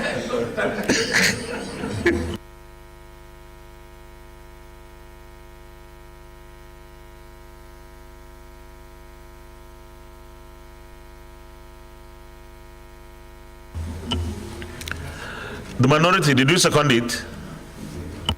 Thank you, Mr. President. I second the motion that this bill be read for the third time. I so second. Distinguished colleagues, those in favor of the motion that this bill be now read the third time, say aye. Those against, say nay. Clerk of the Senate. Mr. President, distinguished senators, a bill for an act to authorize the issue from the Federal Capital Territory Administration Statutory Revenue Fund or the Federal Capital Territory Administration account the total sum of 579,693,907,532 naira only, of which the sum of 78,135,703,531 naira only is for personnel costs, and the sum of 122,513,919,180 naira only is for overhead costs, while the balance of 379,284,822 naira only is for capital projects for the service of the Federal Capital Territory, Abuja, for the financial year commencing from 1st January and ending on 31st December 2023, third reading. Distinguished colleagues, a bill for an act to authorize the issue from the Federal Capital Territory Administration's Statutory Revenue Fund or the Federal Capital Territory Administration account, the total sum of 579,693,907,532 naira only, of which the sum of 78,135,703,531 naira only is for personnel costs, and the sum of 122,513,919,180 naira only is for overhead costs, while the balance of 379,044,284,800 822 naira only is for capital projects for the service of the Federal Capital Territory, Abuja, for the financial year commencing 1st January and ending on 31st December 2023. Third reading taken. Well, we hope that the FCT authorities will start the implementation of this budget as soon as the final processes are completed. Thank you very much. Leader of the Senate.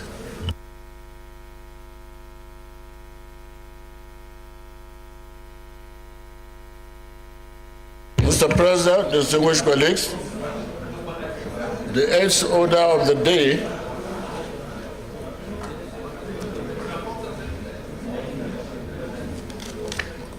so we have discussed with him now. So what is going to happen is that we are stepping down this one.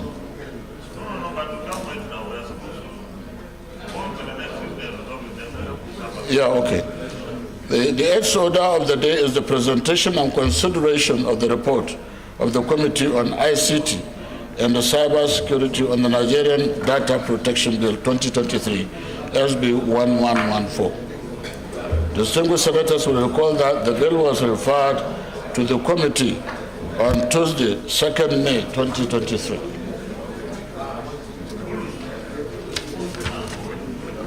Mr. President, you may wish to invite Senator Akubu Hussaini, Chairman of the committee, to move the motion for the presentation and consideration of the report. I so move.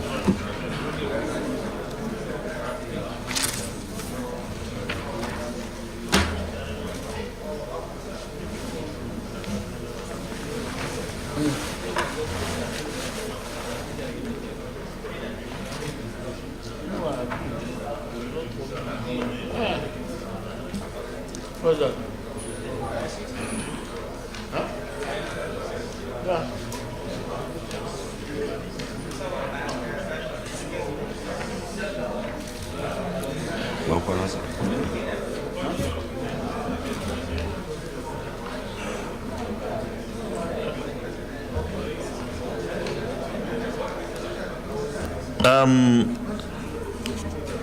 Leader, come, please.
Leader, which one are we taking now? Okay.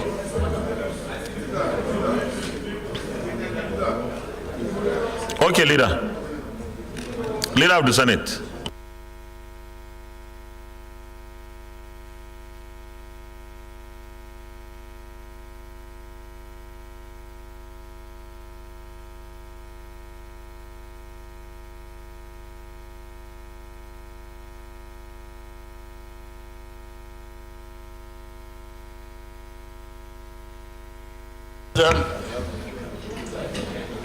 Distinguished colleagues, the seventh order of the day is the presentation and consideration of the report of the Committee on Niger Delta on the 2020-2021-2022 Niger Delta Development Commission Appropriation Bill.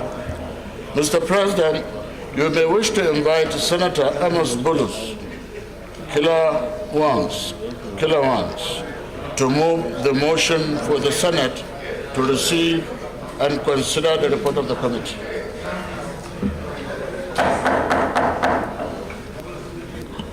Distinguished Senator B.K. Amos, Gombe South.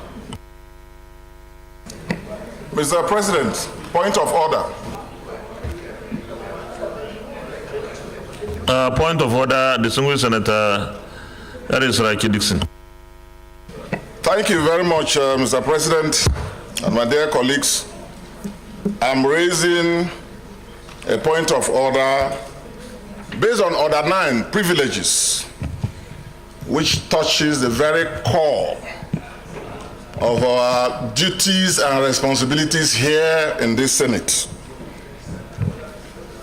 And it reads, privileges are rights enjoyed by the Senate collectively and by members of the Senate individually.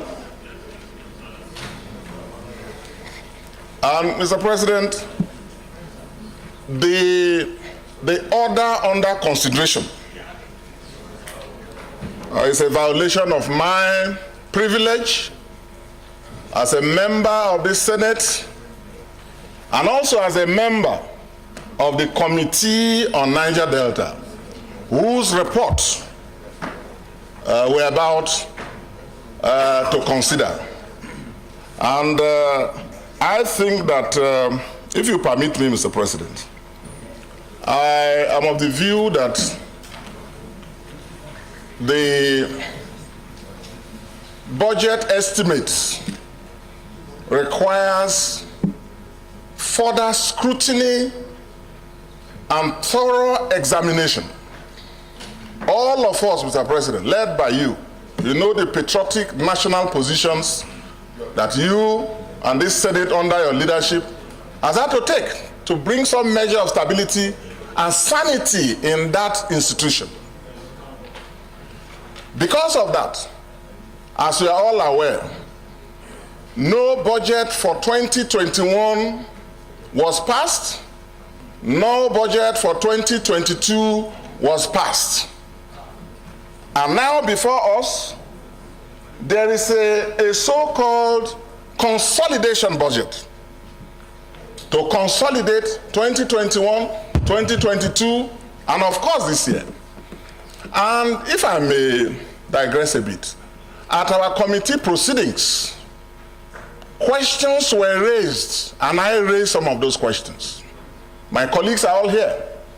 Look, the Senate did not pass a budget 2021 or for 2022, and yet you guys incurred expenses.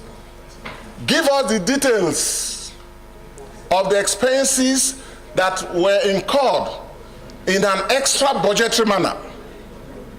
You awarded capital, you paid salaries, yes, understandable, but give us the details. And we agreed, Mr. President, that a technical committee was going to be set up to look at these very important issues as well as some of the other issues that came up. And I'm sorry to report that committee has not sat, that committee has not done any work. In other words, this estimate that is before you No member of that committee can claim that he or she knows the details of the budgets we are yet to consider. I, from Bayelsa, I don't know anything about the budget that is now before you, thrown at our faces. Yes, I can understand when the Senate is coming to an end. Yes, I support the fact that we should take this expeditiously as much as possible. But I believe that if we step it down for today, there is still time enough for all of that to be done, so that by next week, subject to the convenience of this, we can do justice to it. But for me to sit here... Okay, you can round up, please. And see this budget, this motion being brought, it will be... I will not be true to my conscience and my nation. Okay, thank you very much. So my motion is that it should be stepped down.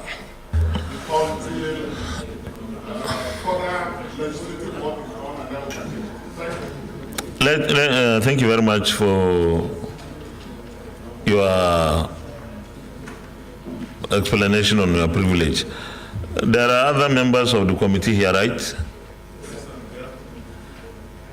I want to hear what your positions are on this. Yes, Senator Ifanyuba.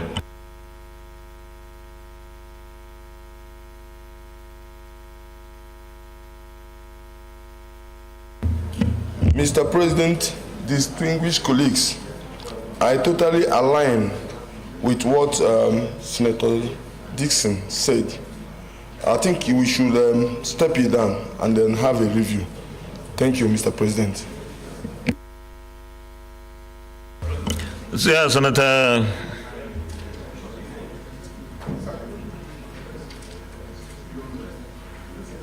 Matthew Regida, you have signed. Yes, you have signed the document. Thank you very much, Mr. President, my distinguished colleagues. I think it is just proper at this time to put things in proper perspective. In as much as I don't want to derogate the privilege of my colleagues, that have raised issues on this, it is good to that we capture it properly. Mr. President, sometime last week, a meeting was called for Tuesday, and we got the notice of that meeting from the clerk. And when we got there, well, not every member attended. A few others did not come. But the issue of quorum came, and then of course we saw that we formed the quorum.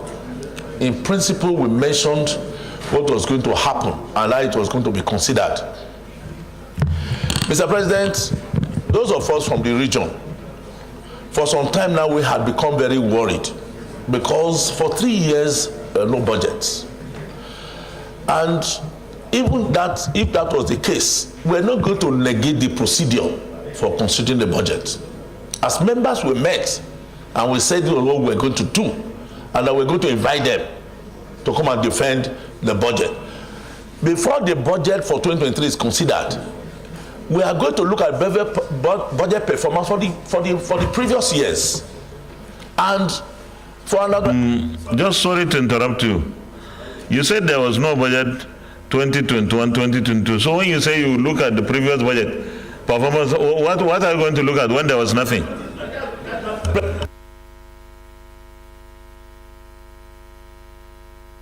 Budget performance, because we didn't have budget for 2021, we have for 2022, and they said they did not even operate.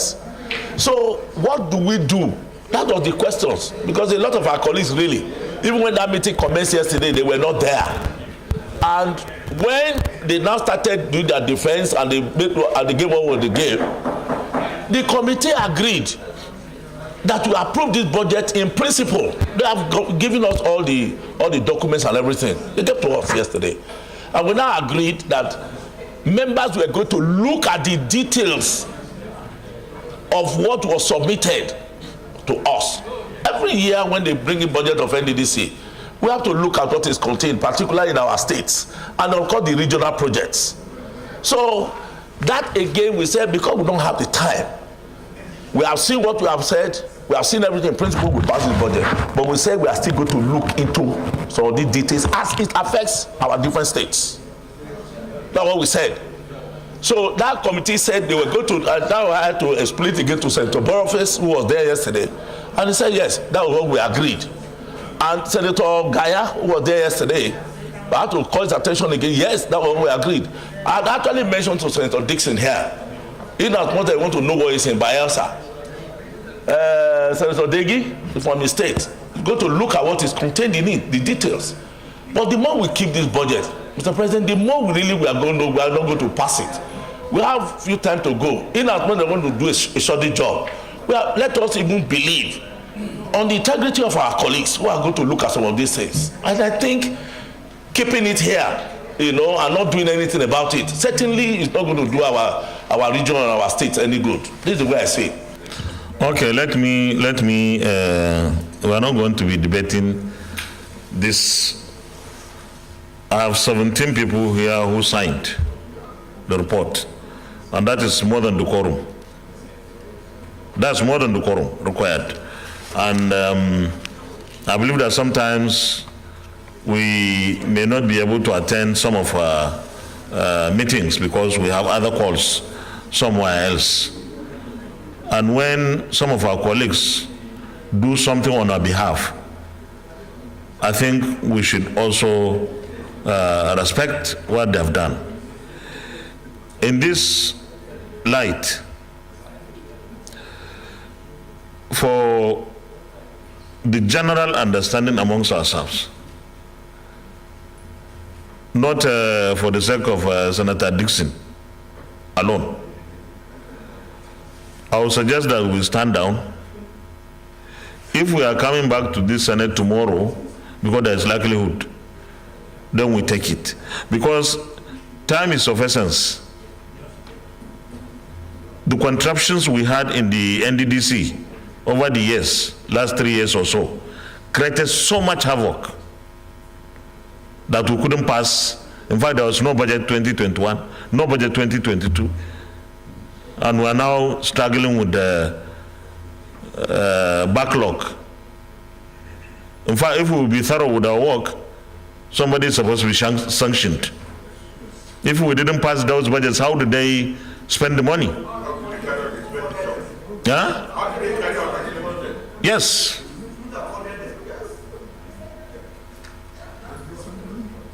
Yeah, if we decide. How did they spend the money?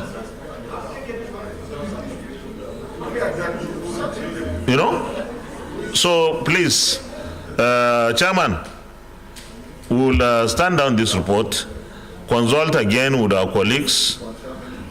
But if we are coming tomorrow, because there is a likelihood, if we are coming tomorrow, we are going to take the budget of NDDC. So this afternoon, when we close from plenary, you go through it. I understand the sentiments, but certain damage has been done. And this is an intervention institution. The NDDC, the NEDC in the Northeast, these are organizations, agencies that are supposed to be like medical doctors, because there are issues that are affecting people daily, serious issues of development, life and death, and yet no budget for 2 years. So please, this assembly maybe cannot do anything about it, but the next assembly certainly would like to look at what happened so that it doesn't repeat itself, because you just cannot be spending money without budget. You are able to spend whatever you want to spend. It doesn't happen. So if it is the wish of this Senate, we stand under consideration to allow our colleagues in the committee look at the issues, and then is that okay? Okay, thank you very much. So, Leader of the Senate, we'll stand it down until another legislative day. Chairman, you call a meeting of your committee. Thank you. Mr. President, distinguished colleagues, I move that we stand down this report to another legislative day. The Minority Leader. Thank you, Mr. President. I second the motion that we should step down the consideration of this report till another legislative day. I so second. Thank you. Distinguished colleagues, those in favor of the motion say aye. Those against say nay. The ayes have it. Leader of the Senate, the next.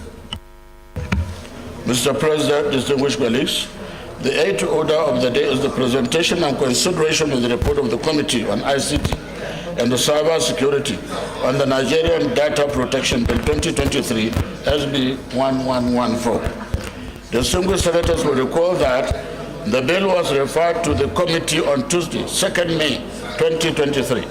Mr. President, you may wish to invite Senator Yakubu Hussaini, Chairman of the committee, to move the motion for the presentation and consideration of the report. Distinguished Senator Yakubu Hussaini, Kogi Central. Thank you, Mr. President. Distinguished colleagues, I'm Senator Yakubu Hussaini, representing Kogi Central. I rise to move that the Senate do receive and consider the report of the Committee on ICT and Cybersecurity on the Nigerian Data Protection Bill 2023, SB 1114. I so moved. I need a seconder. Distinguished Senator Issa Jibrin. Your Excellency, Mr. President, distinguished colleagues, I rise to second the motion that the Senate do receive and consider the report of the Committee on ICT and Cybersecurity on the Nigeria Data Protection Bill 2023, SB 1114. I so second.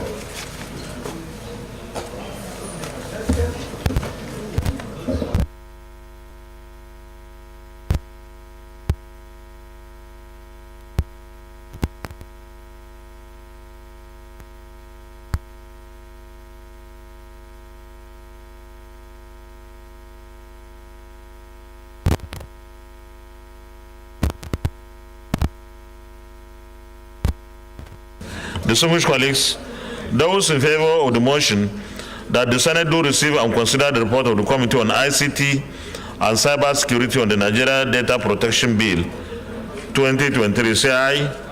Those against say nay. The ayes have it. Chairman, lead the report. You may lead the report, please.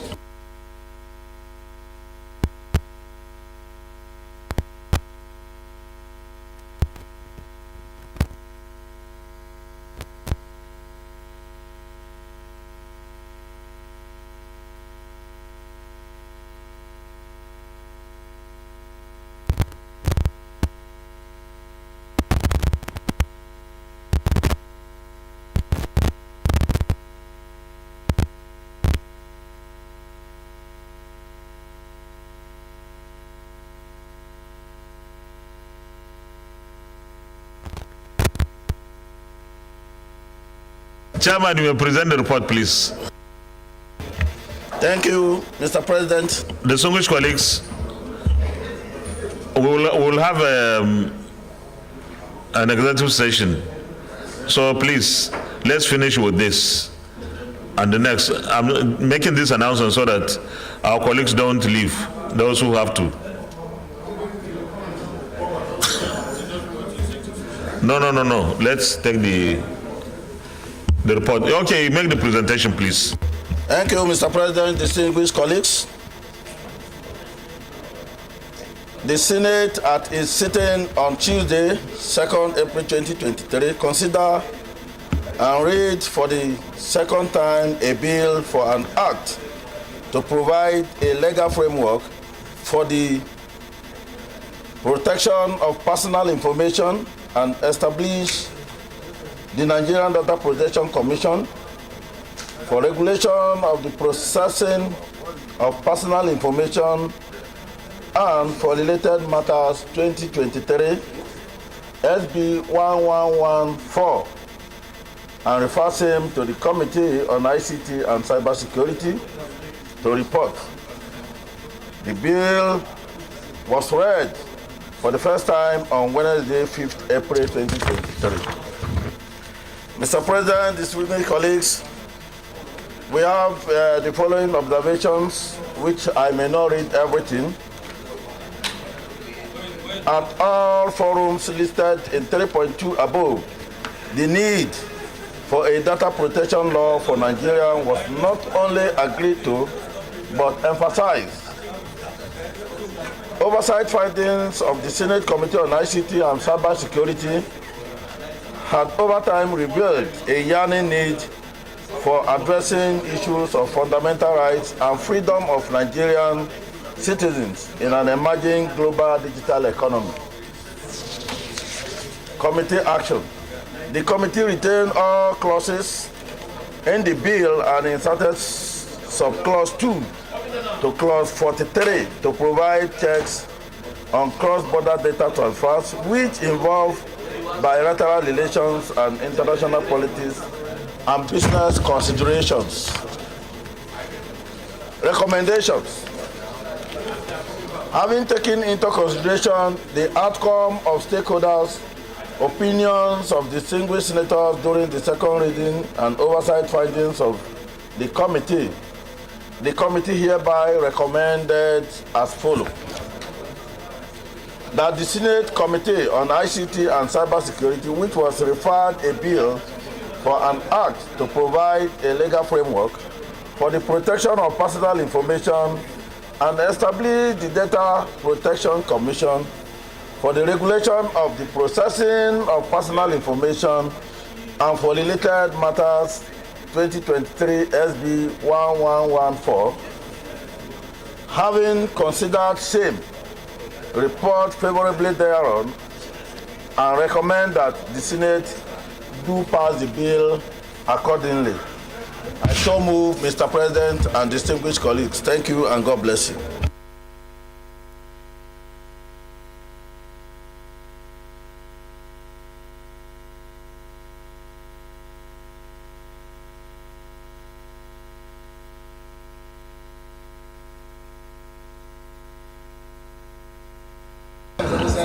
Any contribution?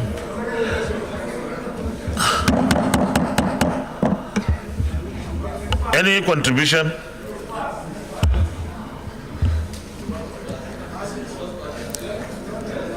Okay, leader, we go to committee of the whole.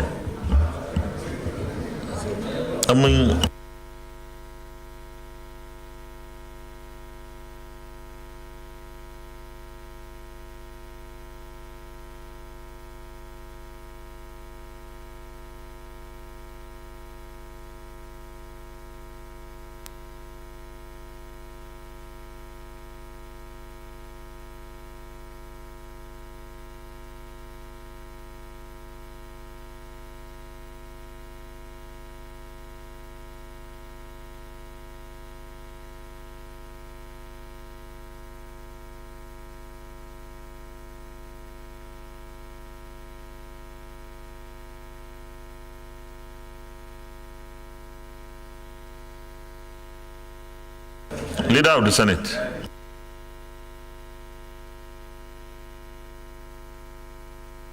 Mr. President, distinguished colleagues, I move that the Senate resolve into committee of the whole to consider. The minority leader.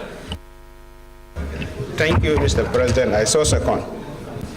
Distinguished colleagues, those in favor of the motion that the Senate resolves into committee of the whole to consider the report, say aye. Those against, say nay. The ayes have it.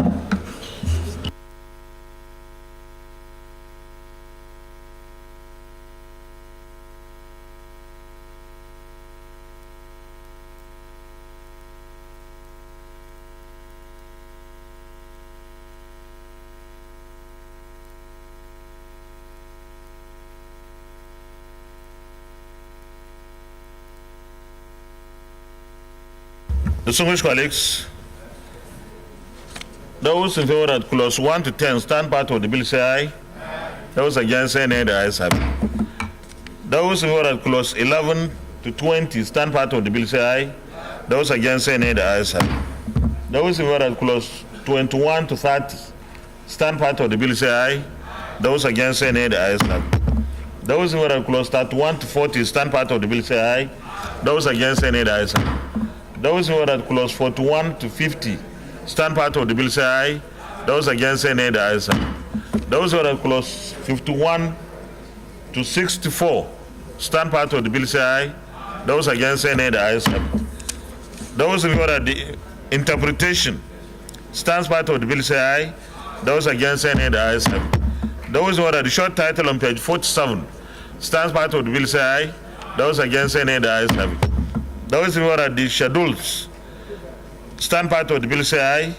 Those against, say nay. The ayes have it. Those in favor that the explanatory memorandum on page 49 stands part of the bill, say aye.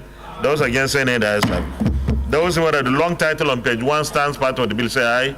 Those against, say nay. The ayes have it. Leader of the Senate, plenary. Mr. President, distinguished colleagues, I move that the Senate revert to plenary for the chair to report progress.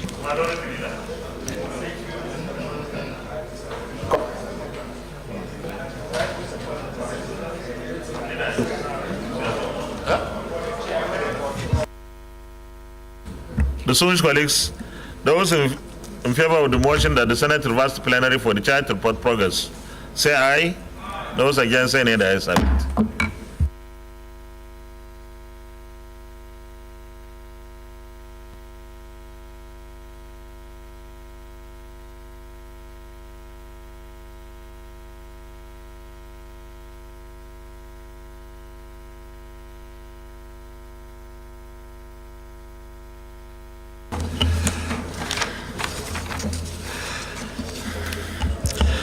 The Senate in the Committee of the Whole consider the report of the Committee on ICT and Cyber Security on the Nigeria Data Protection Bill 2023 and approved as follows.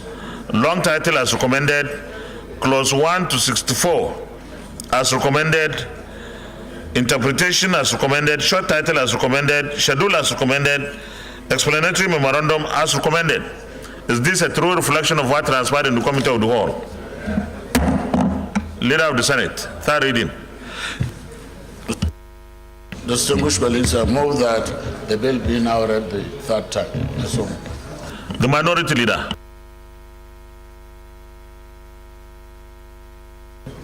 Thank you, Mr. President, and my distinguished colleague.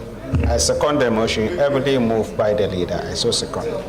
Distinguished colleagues, those in favor of the motion that this will be now read the third time, say aye. Those against, say nay. The ayes have it. Clerk of the Senate. Mr. President, distinguished senators, a bill for an act to provide a legal framework for the protection of personal information and establish the Nigerian Data Protection Commission for the regulation of the processing of personal information and for related matters 2023, third reading. A bill for an act to provide a legal framework for the protection of personal information and establish the Nigerian Data Protection Commission for the regulation of the processing of personal information and for related matters 2023, third reading taken and the bill is passed. Leader of the Senate.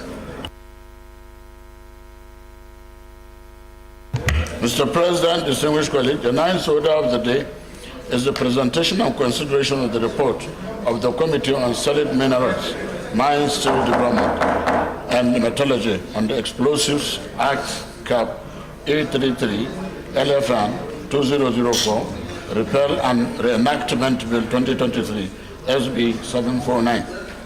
Distinguished senators will recall that the bill was referred to the committee on Wednesday, 7th July 2021.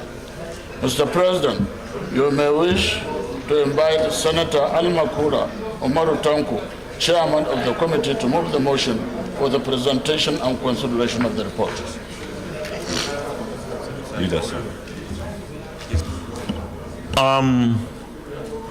Who is presenting in place? Okay. Distinguished Senator Oriolo Aderele Ademi. No, the reports, they have circulated it. They have not. Yeah, doing that. That's what they're. That's what they're saying. Mr. President, my distinguished colleagues, I stand to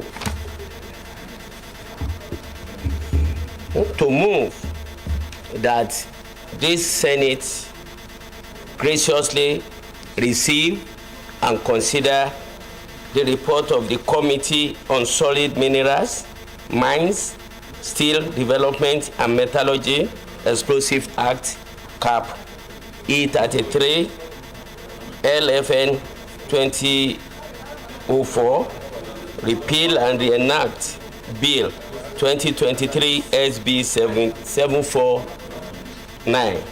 I so moved. Distinguished Senator Yakubu Seni. Thank you, Mr. President. Distinguished colleagues, I still remain Senator Yakubu Seni representing Kogi Central. I rise to second the motion that the Senate do receive and consider the report of the Committee on Solid Minerals, Mines, Steel Development and Metallurgy on the Explosives Act Cap E33 LFN 2004, repeal and reenactment Bill 2023 SB 749. I so second. Sorry, what about the reports, copies of the reports?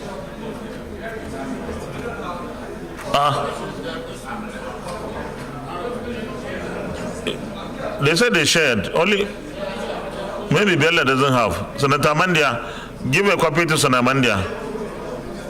Give a copy to Senator Mandia, please. Are you okay now? All right. So, distinguished colleagues, those in favor of the motion that the Senate do receive and consider the report of the Committee on Solid Minerals, Mines, Steel, Development and Metallurgy on the Explosives Act Cap E33 LFN 2004, repeal and enactment Bill 2023, say aye. Those against any the ayes have. Chairman, you may lay the report, please.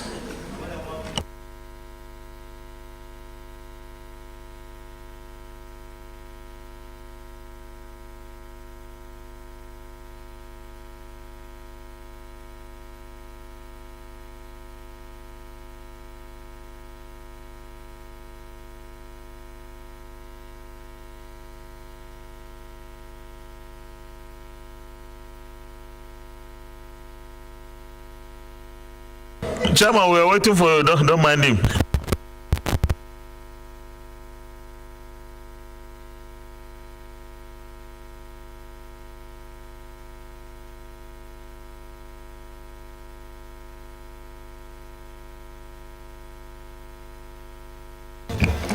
You may present the report now.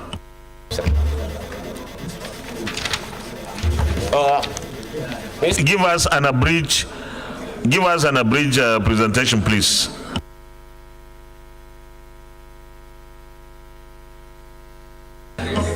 Switch on your mic.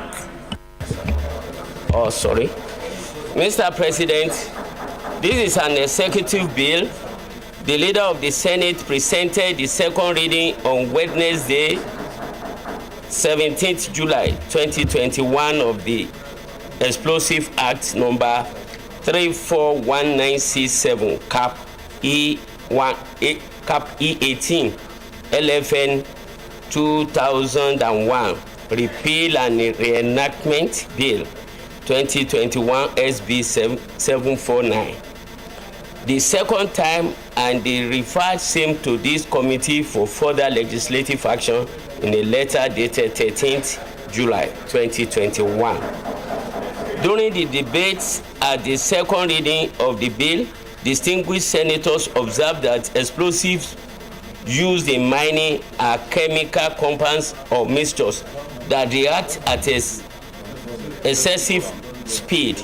These are detonators, detonating relays, and fuse heads. Explosives are classified into four main groups. High explosive, which consist of TNT, dynamite, gentiles, hybrid charges, emulsions. Low explosive, which consist of gunpowder. Special explosives, ceramic, trimming, permissible, shaped charge, binary, and liquid. Fourth, explosive substitutes, expand agents, mechanical metals, water jet, jet piercing, and compressor air. I move to the recommendation. Findings and recommendation. Findings. The bill should be passed to limit the illegal activities exhibited by offenders, criminals, insurgents, and illegal producers. The Minister of Mines and Steel Development should make regulation authorizing any officer to enter, inspect, and examine any place, aircraft, carriage, or vessel in which explosives are manufactured, stored, used, sold, transported, imported, or exported under license, permit, certificate granted under the bill. 3. Regulations should be made by the minister to ensure the parties under investigations are given fair hearing. This is in line with the provision of Section 36(1) of 1999 Constitution of the Federal Republic of Nigeria as amended. 4. The refusal to grant a license, permit, or certificate should be on substantial ground. Recommendation.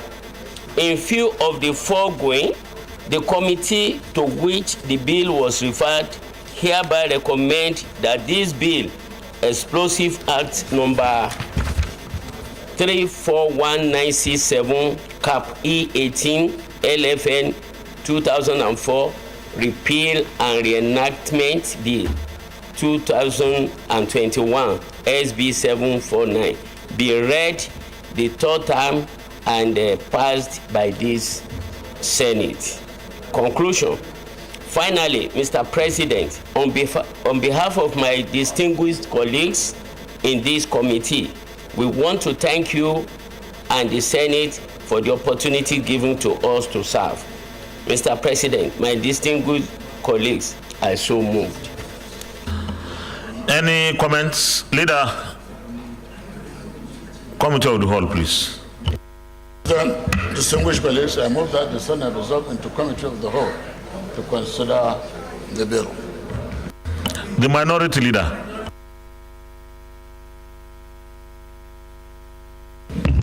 Thank you, Mr. President, my distinguished colleagues. I so second. Distinguished colleagues, those in favor of the motion say aye. Those against say nay. The ayes have it.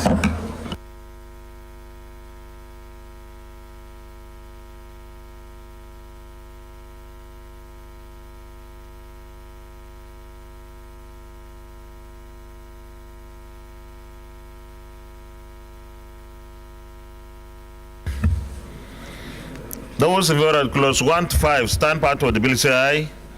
Those against say nay. The ayes have it. Clause 6 is on page 5. Those in favor of clause 5 to 10, 6 to 10 stand part of the bill say aye. Those against say nay. The ayes have it. Those in favor of clause 11 to 15 stand part of the bill say aye. Those against say nay. The ayes have it.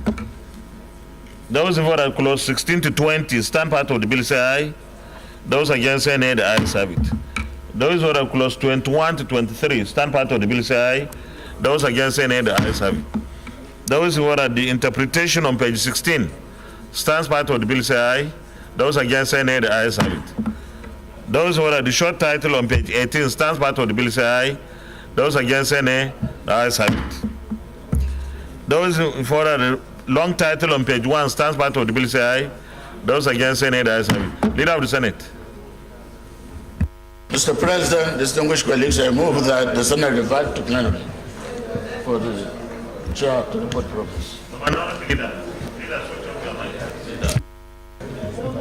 Thank you, Mr. President, and my distinguished colleagues. I second the motion that the Senate do revert to plenary for the chair to report progress. I so second. Distinguished colleagues, those in favor of the motion that the Senate reverts to plenary for the chair to report progress say aye. Those against say nay. The ayes have it.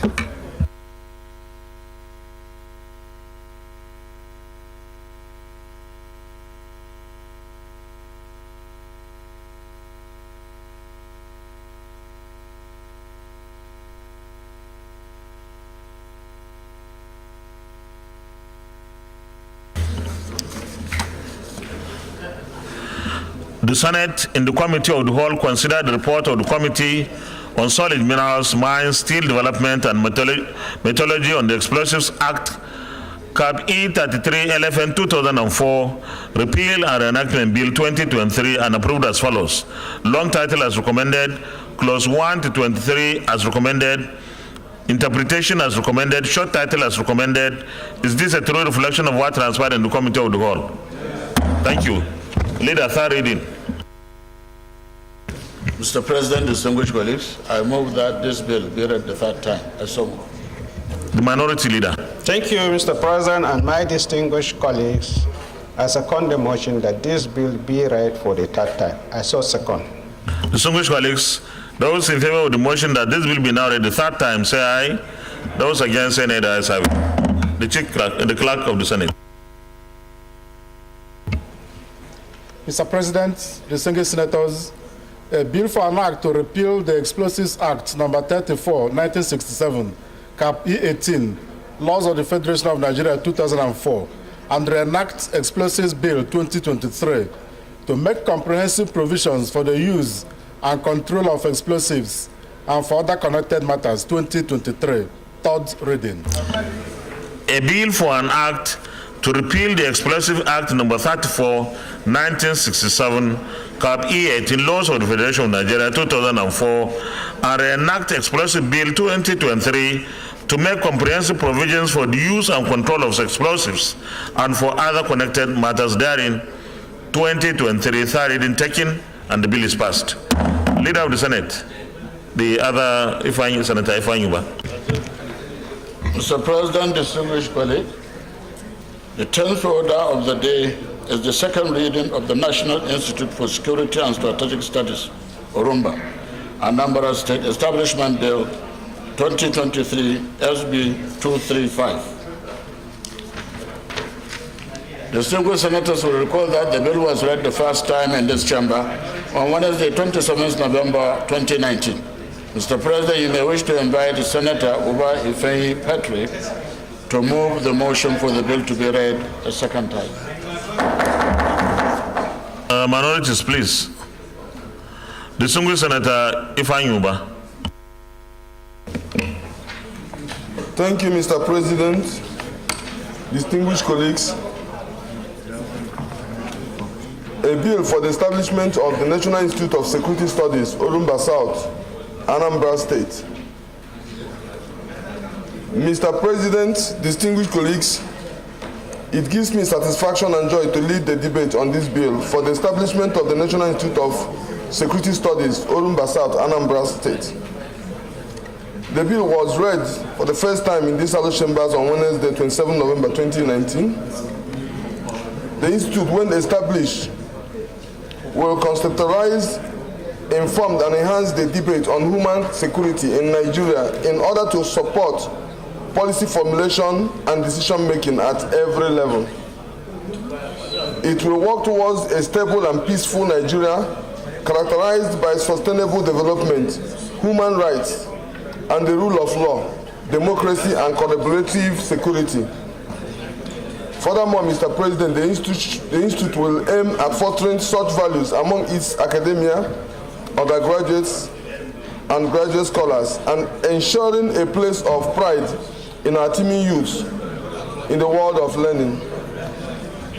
Mr. President, distinguished colleagues, this bill further seeks to provide platform for a broader outlook, intellectual depth, and capacity to deal optimally with deep insight into the development and the utilization of available resources towards manning the complex security challenges particularly in Nigeria. Mr. President and my colleagues, it is in this view of the foregoing that this bill, which seeks for an act to establish an Institute for Security Studies to, among other things, to provide full-time and part-time courses in security studies, intelligence, and other fields of study, leading to award of ordinary diploma program, higher national diploma, and certificates in specialized programs, to provide facility and encourage research in all areas of focus to aid the development of Nigeria in the areas of security. to arrange conferences, seminars, and study groups relevant to the field of learning, and to perform such functions which is, in the opinion of this institute, may serve to promote its objectives. Mr. President, the security study is a trending best practice in the world over, and an institute specially designated for this purpose should be a welcome development. In line with Order 76.3 of the Senate Standing Order 2022, as amended, a compendium of its financial implication of the establishment of this institute is hereby attached. Mr. President, distinguished senators, I solicit for your support for the second reading of this bill. Thank you. Yes, Senator Uche Lillian Ekunefe Iyom. Thank you, Mr. President. Mr. President, my distinguished colleagues, my name is Senator Uche Lillian Ekunefe Iyom. Mr. President, I represent Anambra Central. I stand to second this motion second this bill sponsored by distinguished Senator Ifeanyi Ubah. And I think he's actually the best person in a position to sponsor this bill, based on what happened to him months back, where he lost 4 of his very close aides to armed men on the street. Mr. President, with what we're experiencing in this country across the entire states, has actually given us the reason why this bill must be considered. Mr. President, apart from the conventional security, police, army, air force, and all of that, we don't have an establishment where our local securities can be trained. Security is local all over the world. It is only in this country that we have only one channel of security, that is the police. We don't have local council police. We don't have local government police. We don't actually have state police. Therefore, many people resort to... Leader, extend time. Mr. President, distinguished colleagues, according to our Order 8, subsection 3, I move that we extend our sitting beyond 2 p.m. I so move. The minority leader. Mr. President, distinguished colleagues, I rise to second the motion that this Senate do now sit beyond 2 p.m. I so second. Distinguished colleagues, those in favor of the motion that we suspend our Rule 80 to enable us to sit beyond 2 p.m., say aye. Those against, say nay. The ayes have it. Yeah, round up, please. Thank you very much, Mr. President. So we don't have the platform where this local security personnel will be trained. From this bill, one of the merits of the bill is that they will have part-time courses in security studies, intelligence, and other fields of study, leading to award of national diploma, higher national diploma, and certificates in specialized programs. We know that most of our security personnel are not trained. And with the security challenges we have in this country, we need this bill to be passed. So I support it, and I crave the indulgence of my colleagues to please support this bill. Thank you so much. Those in favor that this will be now read a second time, say aye. Those against, say nay. The ayes have it. Clerk of the Senate. Mr. President, distinguished senators, a bill for an act to establish the National Institute for Security and Strategic Studies, Urumba, Anambra State, and for other matters connected therewith, 2023, second reading. A bill for an act to establish the National Institute for Security and Strategic Studies, Urumba, Anambra State, and for other matters connected therewith, 2023, second reading taken. And the bill is referred to the Committee on Establishment and Public Service Matters for further legislative action to report back within 2 weeks. Leader, close session.